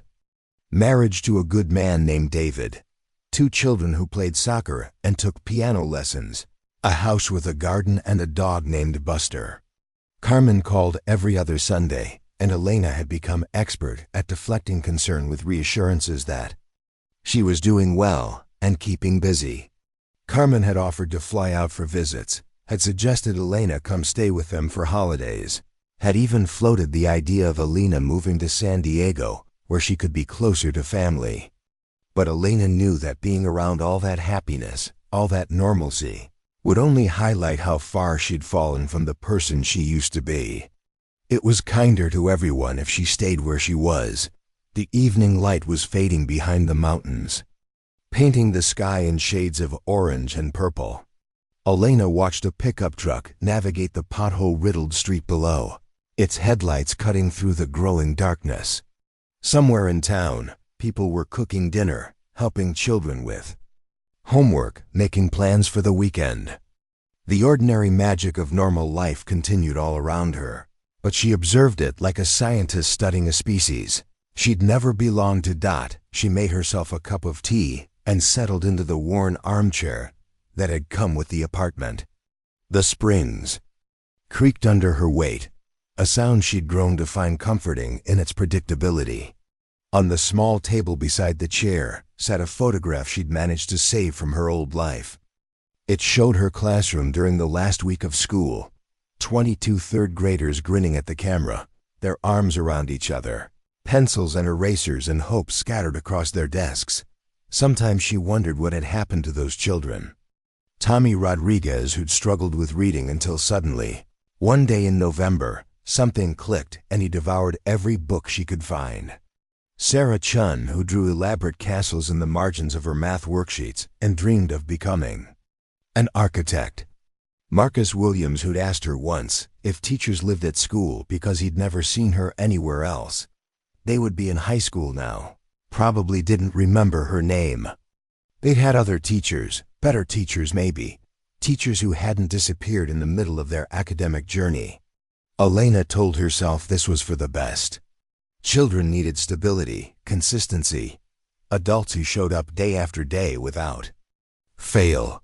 She couldn't be that person anymore, so it was better that they'd moved on without her. The silence in the apartment felt heavier tonight, pressing against her chest like a physical weight. She'd grown accustomed to silence, even preferred it to the alternative of trying to maintain conversations that required her to pretend she was someone she wasn't. But tonight the quiet felt different, expectant somehow, as if the world was holding its breath waiting for something to change. She retrieved her laptop and opened it on the small table. The screen illuminated her face in blue light as she navigated to her email. 3 messages from online retailers, a monthly statement from her bank, and buried at the bottom, an email from the Millbrook County Sheriff's Department. The subject line read, Community Volunteer Opportunity, Reading Program. Elena almost deleted it without reading. She'd somehow ended up on various mailing lists since moving to town, probably from filling out forms at the clinic or the library. Most of the emails went straight to trash. But something about this one made her pause, her finger hovering over the delete button. The email was from Deputy Sarah Martinez, no relation, despite the shared surname, and it explained that the Sheriff's Department was partnering with the library to start a reading program for children whose parents were in the county jail. The program needed volunteers who could read to kids during visiting hours, providing both comfort and educational support during difficult times. Elena closed the laptop without finishing the email. The last thing she needed was to be around children again, to be reminded of what she'd lost, what she'd failed to protect. Besides, what could she possibly offer these kids? What wisdom did she have for children dealing with trauma when she couldn't even manage her own? But as she prepared for bed, brushing her teeth in front of the cracked mirror, the email nagged at her thoughts. She'd always believed that reading could save people, that books were doorways to other worlds where anything was possible. It was why she'd become a teacher, why she'd filled her classroom with stories about brave children and magical places and ordinary people doing extraordinary things. The mirror reflected her face in 3 distorted pieces, each crack creating a different angle, a different version of who she might be. The longest crack bisected her smile, making it impossible to see herself as whole. She touched the glass again, wondering if mirrors could heal the way bones could, if given enough time and the right conditions. Outside her window, Millbrook settled into another quiet night. Street lights flickered along Main Street, creating pools of yellow warmth in the darkness. A police cruiser moved slowly through town, its headlights sweeping across empty sidewalks and closed storefronts. Elena watched it pass, wondering who was behind the wheel, what stories they carried, what brought them to this small town where broken people came to hide. Preparing and narrating this story took us a lot of time, so if you are enjoying it, subscribe to our channel, it means a lot to us. Now back to the story. The breakthrough with Sierra coincided with an unexpected complication in Elena's carefully managed existence. During her 5th week of volunteering, she arrived at the facility to find the parking lot busier than usual, filled with official vehicles and people in suits who clearly weren't regular staff. State inspection, explained Officer Rodriguez as Elena passed through security. Happens every 18 months. Bunch of bureaucrats with clipboards, making sure we're following protocols. Elena thought little of the inspection until she reached the reading room and found Sheriff Jackson Cole standing near the bookshelf, deep in conversation with a woman in a business suit who was taking notes on a tablet. This was the first time Elena had seen him in his official uniform, since looking at his photograph on the department website. In person, Sheriff Cole commanded attention without seeming to demand it. He stood with the relaxed confidence of someone comfortable with authority, but his interaction with the inspector was collaborative rather than defensive. Elena caught fragments of their conversation as she arranged books for the day's session. The reading program has exceeded all our expectations, Sheriff Cole was saying.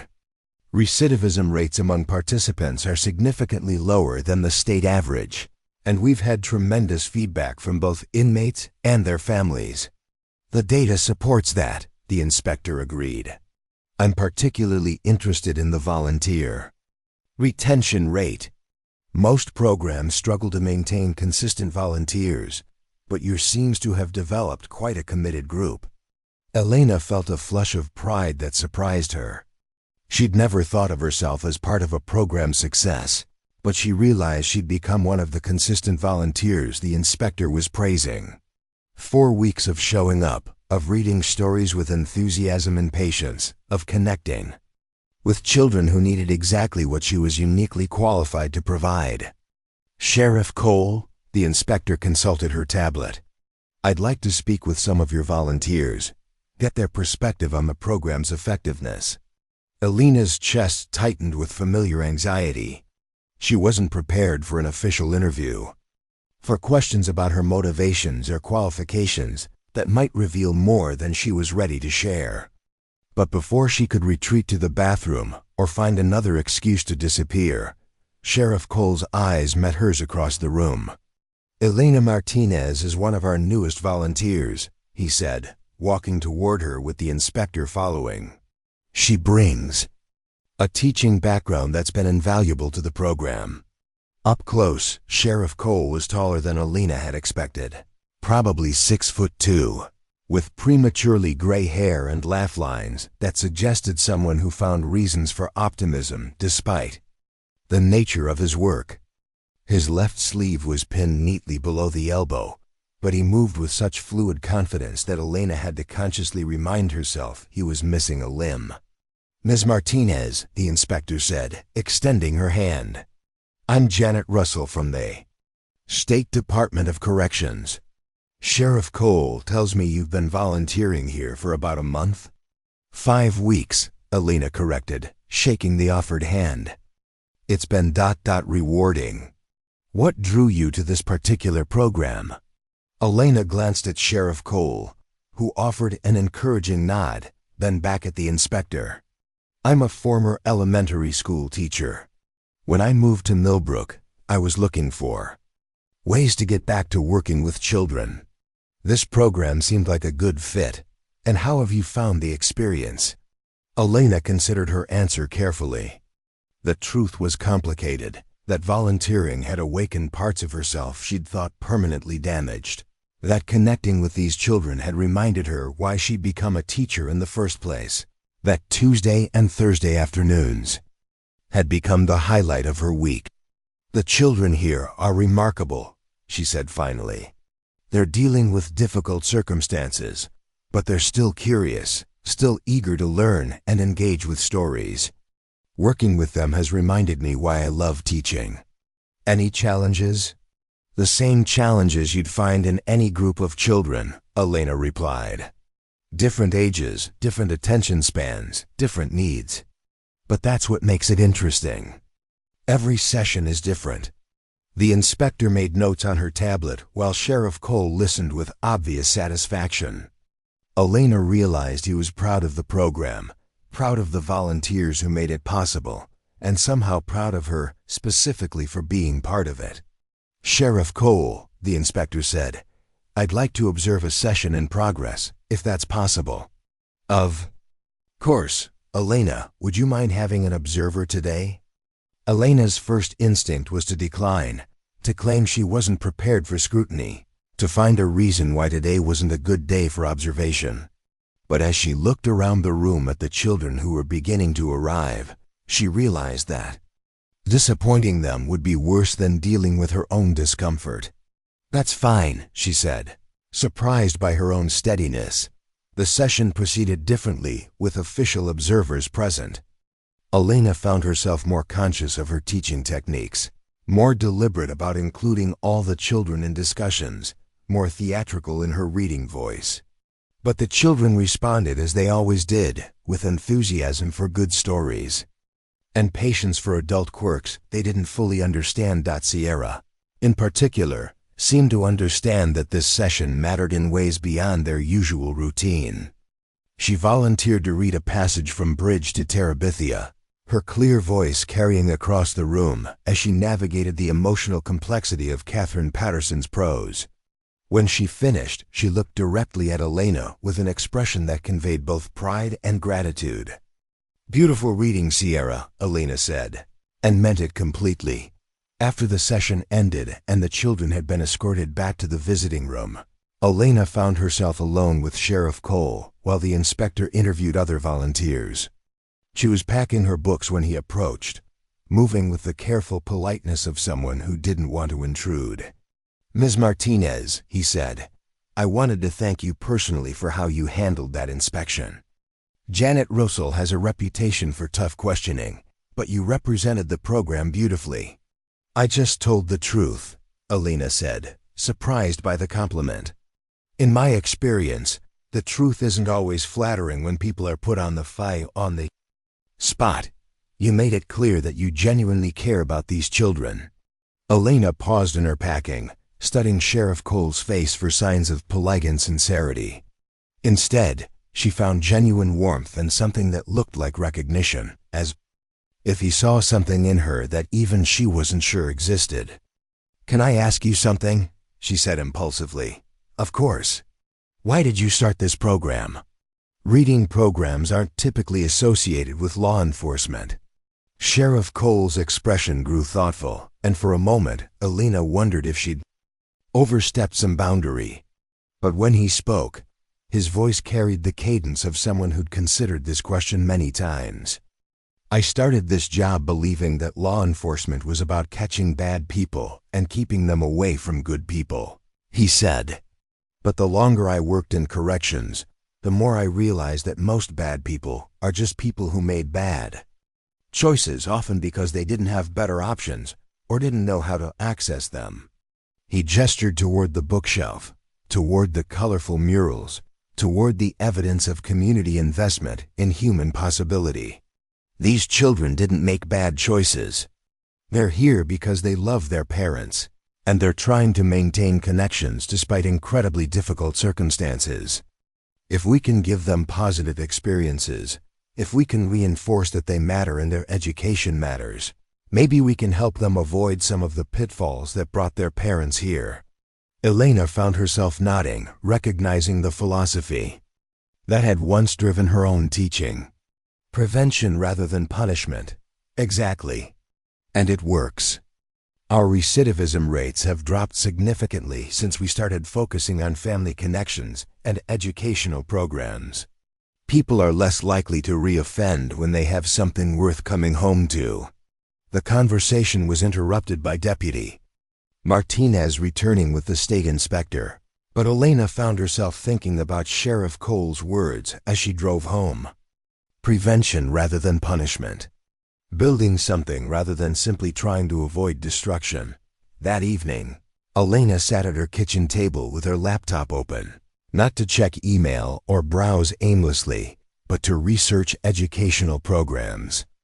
In correctional facilities, she discovered that Millbrook County's approach was considered innovative, that other jurisdictions were studying their methods, that Sheriff Cole had presented their results at national conferences. She reached into her bag and pulled out 3 books, arranging them on the table within Isabella's line of sight. We could read about a robot who learns to be part of a family, or a boy and his grandmother who find beautiful things in unexpected places, or a kid who feels invisible until someone finally sees him. Isabella's eyes moved to the books, lingering on each cover. Elena waited, letting the silence stretch without pressure. In her peripheral vision, she could see Lisa Chun leaning forward slightly, desperate for any sign that her daughter might engage. Finally, Isabella reached out and touched the cover of The Invisible Boy. She didn't pick it up, just rested her fingertips on the illustration of a child who seemed to be fading into the background of his own life. "Good choice," Elena said, opening the book to the first page. "This is about a boy named Brian who feels like nobody notices him. Have you ever felt like that?" Isabella's eyes met Elena's for the first time, just briefly, but it was acknowledgement enough. Elena began reading, using all the dramatic skills she'd developed over years of classroom storytelling. She gave each character a distinct voice, paused at moments of emotional significance, and allowed the illustrations to speak alongside the text. Gradually, Isabella's rigid posture began to relax. When Elena reached the part where another child finally notices Brian and invites him to join an activity, Isabella made a small sound, not quite a word, but a vocalization that suggested emotional response. Lisa Chun's sharp intake of breath was audible from across the table. "Sometimes," Elena said, closing the book temporarily, "it takes a while for people to notice someone who's been invisible, but that doesn't mean they're not worth noticing. Sometimes the invisible kids are the most interesting ones because they've been watching and learning while everyone else was busy being loud." Isabella's gaze remained fixed on the book cover, but Elena could see her processing this interpretation. The idea that being overlooked might not be evidence of worthlessness, but rather of depth and observation skills, was clearly new territory. "Would you like me to keep reading?" Elena asked. Isabella nodded once, a tiny movement that felt like a major victory. Elena continued the story, watching Isabella's face for signs of connection. When the book showed Brian finally being included, finally mattering to his classmates, Isabella's lips curved into something that might have been the beginning of a smile. "Can I tell you something about this book?" Elena said after finishing the final page. The author wrote it because she knew there were lots of kids who felt invisible, and she wanted them to know that being quiet doesn't mean being unimportant. Isabella looked up at Elena with an expression of cautious curiosity. "I think," Elena continued carefully, "that sometimes people become invisible because they're trying to stay safe. When the world feels scary, it makes sense to try not to be noticed." This time Isabella's nod was more definitive, and Elena felt a breakthrough moment approaching. "But being safe and being invisible aren't the same thing," Elena said. "Safe means being around people who care about you and want to protect you. Invisible means thinking nobody cares about you at all." Elena glanced toward Lisa Chun, who was crying silently, clearly understanding that her daughter had been trying to disappear as a survival strategy. "Isabella," Elena said gently, "would you like to pick another book?" Instead of reaching for the remaining options, Isabella pointed to Elena's bag. "More," she said, her voice barely audible but clear. It was the first word anyone had heard from Isabella in 3 weeks. Lisa Chun covered her mouth with her hands, tears flowing freely now. Deputy Martinez, observing from the adjoining office, made a note in her file. Elena felt her own throat tighten with emotion, but she kept her voice steady and encouraging. "I have lots more books," Elena said, reaching into her bag to display additional options. "What kind of story sounds good to you right now?" Isabella studied the new selections with the careful attention of someone making an important decision. Finally, she pointed to Last Stop on Market Street. "This one's about a boy who learns to see beautiful things even when everything around him looks difficult," Elena explained. "His grandmother helps him understand that where you are isn't as important as how you choose to look at it." As Elena began the second book, Isabella gradually moved closer, eventually scooting her chair near enough to see the illustrations clearly. When Elena reached the passage about finding beauty in broken places, Isabella spoke again. "Like the mirror in my room," she said quietly. Elena paused, unsure how to respond to this unexpected revelation. "There's a crack in my mirror," Isabella continued, her voice gaining strength. "It makes two of me. Sometimes I like the other me better." The metaphor hit Elena with startling familiarity. Here was a child who, like Elena herself, had found solace in fractured reflections, in the possibility that brokenness might create multiple versions of self rather than simply destroying the original. "What do you like about the other you?" Elena asked carefully. "She's braver," Isabella said. "She's not scared all the time." Elena felt tears threatening her own composure.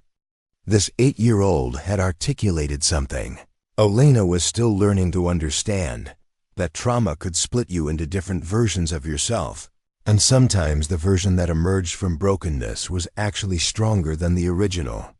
Brave is good, Elena said, but being scared is okay too.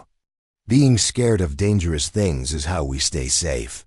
The trick is learning which things are actually dangerous and which things just feel scary because they're new. Isabella nodded with the solemn understanding of a child who'd been forced to develop adult-level insights about safety and threat assessment. Ms. Elena, Isabella said, using Elena's name for the first time, will you come back and read more? Books? Would you like me to? Yes, and maybe. Isabella glanced toward her mother, then back to Elena. Maybe my mom could listen too? Lisa Chun's sob was audible across the room. It was the first time Isabella had acknowledged her mother's presence since the session began. I think that's a wonderful idea, Elena said. Your mom loves stories too, I bet. She used to read to me every night, Isabella said, her voice growing stronger. Before everything got scary. Elena looked at Lisa Chun, who was nodding through her tears, clearly remembering those peaceful bedtime routines that had been disrupted by escalating domestic violence. Maybe we could start doing that again, Elena suggested gently. Not everything has to stay scary forever. Isabella considered this with the gravity of someone much older than 8. Do you think the scary parts are really over? It was the question Elena had been asking herself for 2 years, and she realized that Isabella deserved the most honest answer she could provide. I think the really dangerous, scary parts are over, Elena said carefully. Your dad can't hurt you or your mom anymore. But feeling scared sometimes, that might take longer to go away. And that's okay. Feeling scared doesn't mean you're in danger. It just means you're remembering danger, and your brain is trying to keep you safe. Isabella absorbed this explanation with visible relief. Someone had finally given her permission to feel afraid without being in immediate danger, to understand that her emotional responses were normal rather than evidence of continued threat. Can we read the robot book now? Isabella asked. Elena smiled, recognizing that Isabella was now actively choosing stories rather than passively accepting whatever was offered to her. It was a small but significant assertion of agency, of preference, of the belief that her choices mattered. As Elena began The Wild Robot, Isabella moved even closer, eventually accepting Elena's invitation to help turn the pages.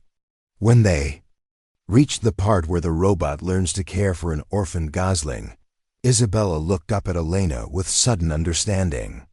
The robot was broken too, she observed, but she still knew how to take care of someone. Elena felt her breath catch at the insight. Here was an 8-year-old making connections between brokenness and capacity for love that Elena was still struggling to accept about herself.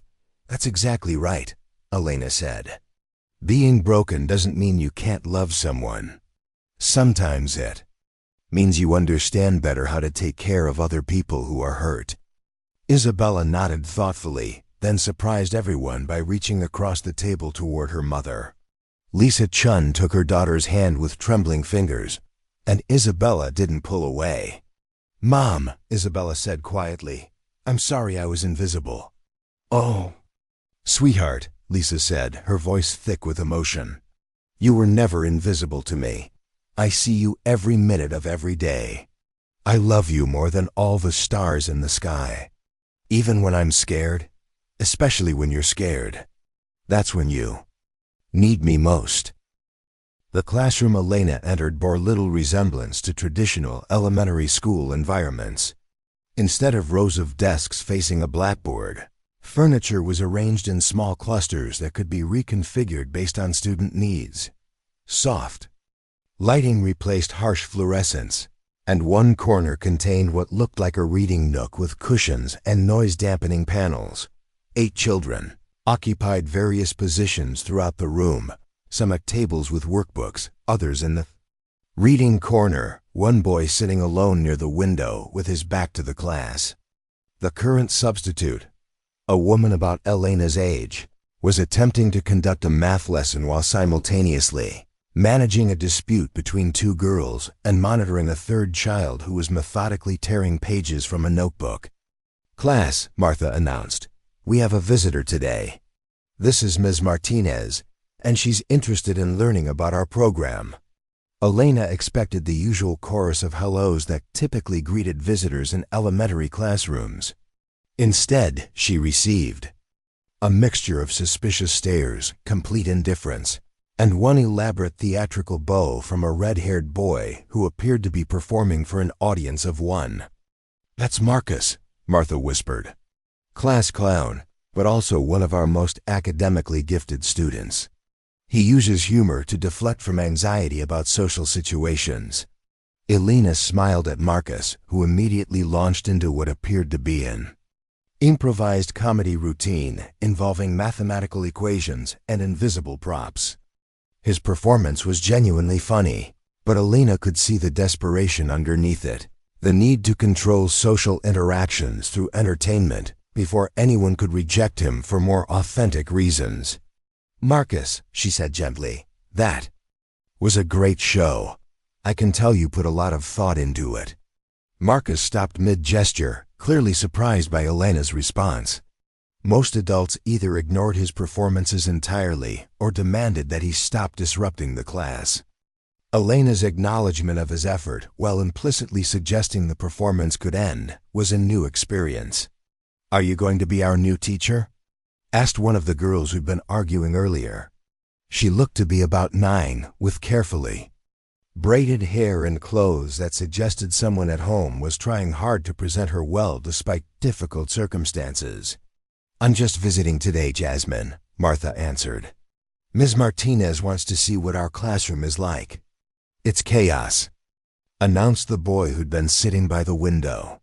He'd turned around to study Elena with the kind of direct eye contact that most children his age avoided with unfamiliar adults.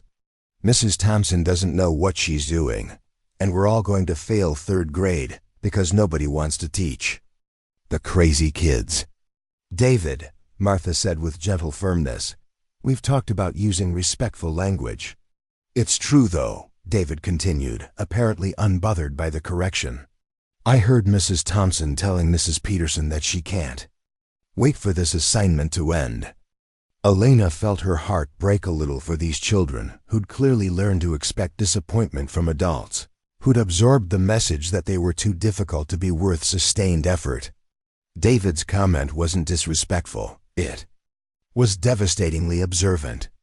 "David's right that it can be hard to find teachers who understand this classroom," Elena said, addressing him directly.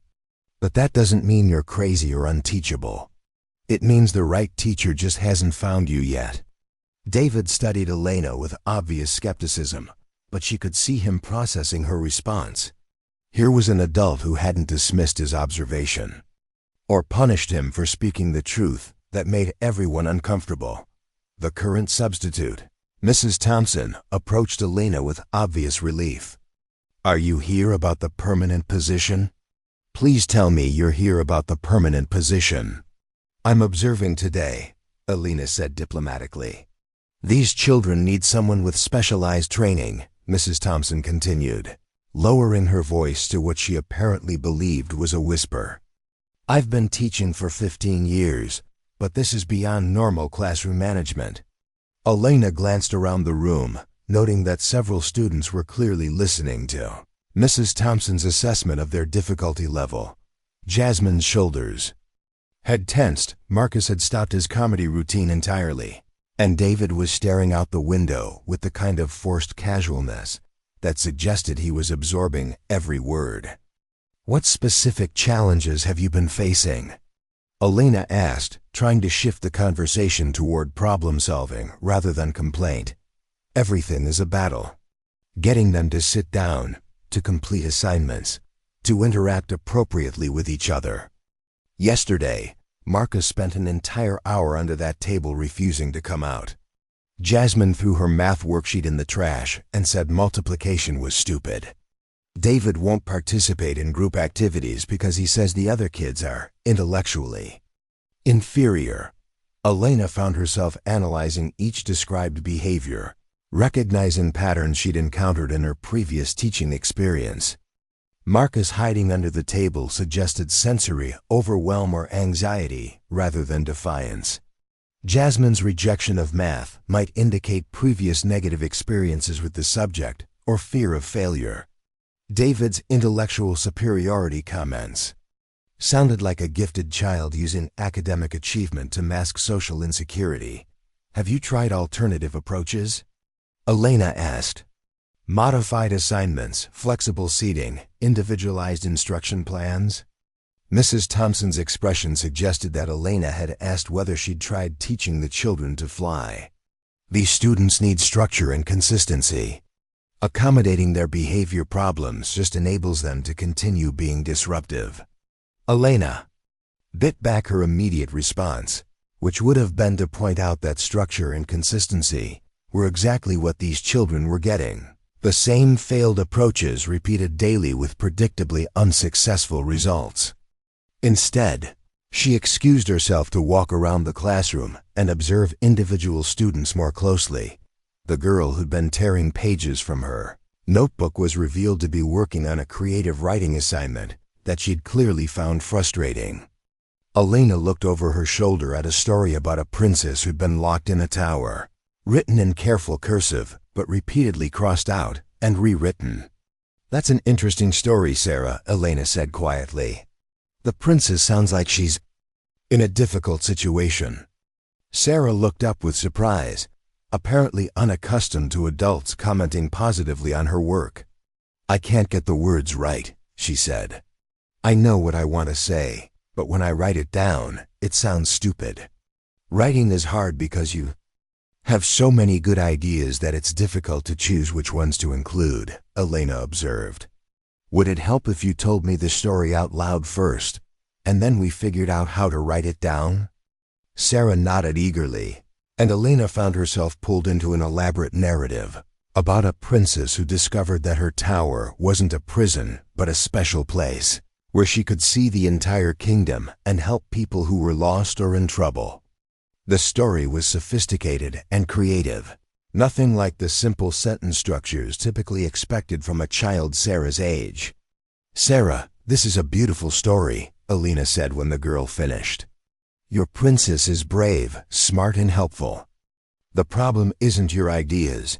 The problem is that you're trying to write everything at once instead of taking it one scene at a time.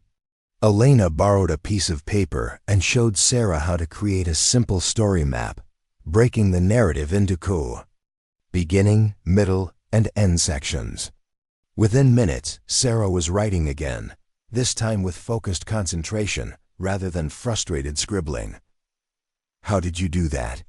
Mrs. Thompson appeared beside Elena, staring at Sarah's renewed engagement with obvious bewilderment.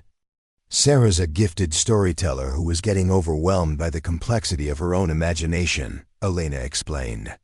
She didn't need simpler assignments. She needed organizational strategies that matched her advanced thinking. Elena moved on to observe Marcus, who was currently constructing an elaborate sculpture from paper clips and rubber bands instead of completing his science worksheet. Rather than demanding that he put away the materials and focus on the assigned task, Elena sat down beside him. That's an impressive engineering project, she said. What are you building? A bridge, Marcus replied without looking up from his work. Mrs. Thompson says I'm supposed to be learning about simple machines, but the worksheet is boring. So I'm building a bridge that uses 3 different simple machines. Elena examined Marcus's construction more carefully, recognizing elements of levers, pulleys, and inclined planes incorporated into the design. Marcus, this is actually a much more sophisticated demonstration of simple machines than anything on that worksheet. You're not avoiding the assignment, you're exceeding it. Marcus finally looked up, his expression shifting from defensive to cautiously hopeful. Really? Really? In fact, I think you should present your bridge to the class and explain how each simple machine works. That way everyone can learn from your engineering skills. Elena watched Marcus transform in real time, straightening his shoulders and examining his creation with new pride. What Mrs. Townsend had seen as disruptive behavior was actually advanced problem-solving and creative application of scientific concepts. Ms. Martinez called David from his position by the window. "Can you help me with something?" She reached for the ring box, opening it to reveal a simple solitaire that caught the diner's fluorescent lighting and threw it back in rainbow fragments. "Yes," she said, slipping the ring onto her finger. "Yes to building a future together. Yes to supporting each other through whatever challenges and opportunities come next. Yes to love that's big enough to include both healing and growth." The other diners burst into spontaneous applause, and Dorothy appeared with a complimentary piece of pie that she claimed was for the happy couple. Elena found herself laughing through her tears, overwhelmed by the generosity of a community that had embraced her journey from isolation to connection. Later that evening, Elena stood before her bathroom mirror one final time as someone who questioned her worthiness to love and be loved. The 3 familiar cracks still split her reflection into fractured pieces, but tonight they looked different than they ever had before. The cracks weren't evidence of damage that made her unlovable. They were evidence of survival that had taught her how to love more deeply, more authentically, with a fuller understanding of what it meant to need grace and offer it in return. "I am not too broken to love," Elena said to her reflection. And the woman looking back, all 3 versions of her, radiated certainty and hope. Her engagement ring caught the bathroom light and scattered it across the mirror's surface, creating tiny rainbows that danced across the familiar cracks. The fractured glass didn't make the light less beautiful. It made it more complex, more interesting, more capable of reaching places that smooth surfaces couldn't illuminate. Elena realized that this was what healing looked like, not the erasure of scars, but the transformation of wounds into wisdom, brokenness into beauty, isolation into authentic connection with people who understood that strength could be built from surviving difficulty. The next morning, Elena called Martha Rodriguez and accepted the grad opportunity. That afternoon, she began working with her students to create a comprehensive video message for Isabella, documenting the classroom culture they'd built together and expressing their hopes for her continued success in Denver. As spring arrived in Millbrook, Elena found herself planning a wedding for June, developing curriculum for the Trauma-Informed Education Grant, and watching her original 8 students prepare to transition back to regular classrooms with skills and confidence they'd developed through months of healing-centered learning. The woman who'd whispered to her mirror about being too broken to love was gone forever, replaced by someone who understood that love wasn't about perfection. It was about showing up courageously for people who needed exactly what your particular journey through brokenness and healing had taught you to provide. In a small town in Colorado, where broken people came to discover what they could build from the pieces that remained, Elena Martinez had learned the most important lesson of all, that healing happened not through hiding from life, but through the courage to engage fully with all its beautiful, difficult, redemptive possibilities the mirror would always bear. Those 3 familiar cracks, but they no longer seemed like evidence of damage. They seemed like evidence of endurance, proof that something could survive being shattered and emerge more beautiful, more useful, more capable of love than it had ever been before. It was more than enough. It was everything. Up next, you've got 2 more standout stories right on your screen. If this one hits the mark, you won't want to pass these up. Just click and check them out. And don't forget to subscribe and turn on the notification bell so you don't miss any upload from us.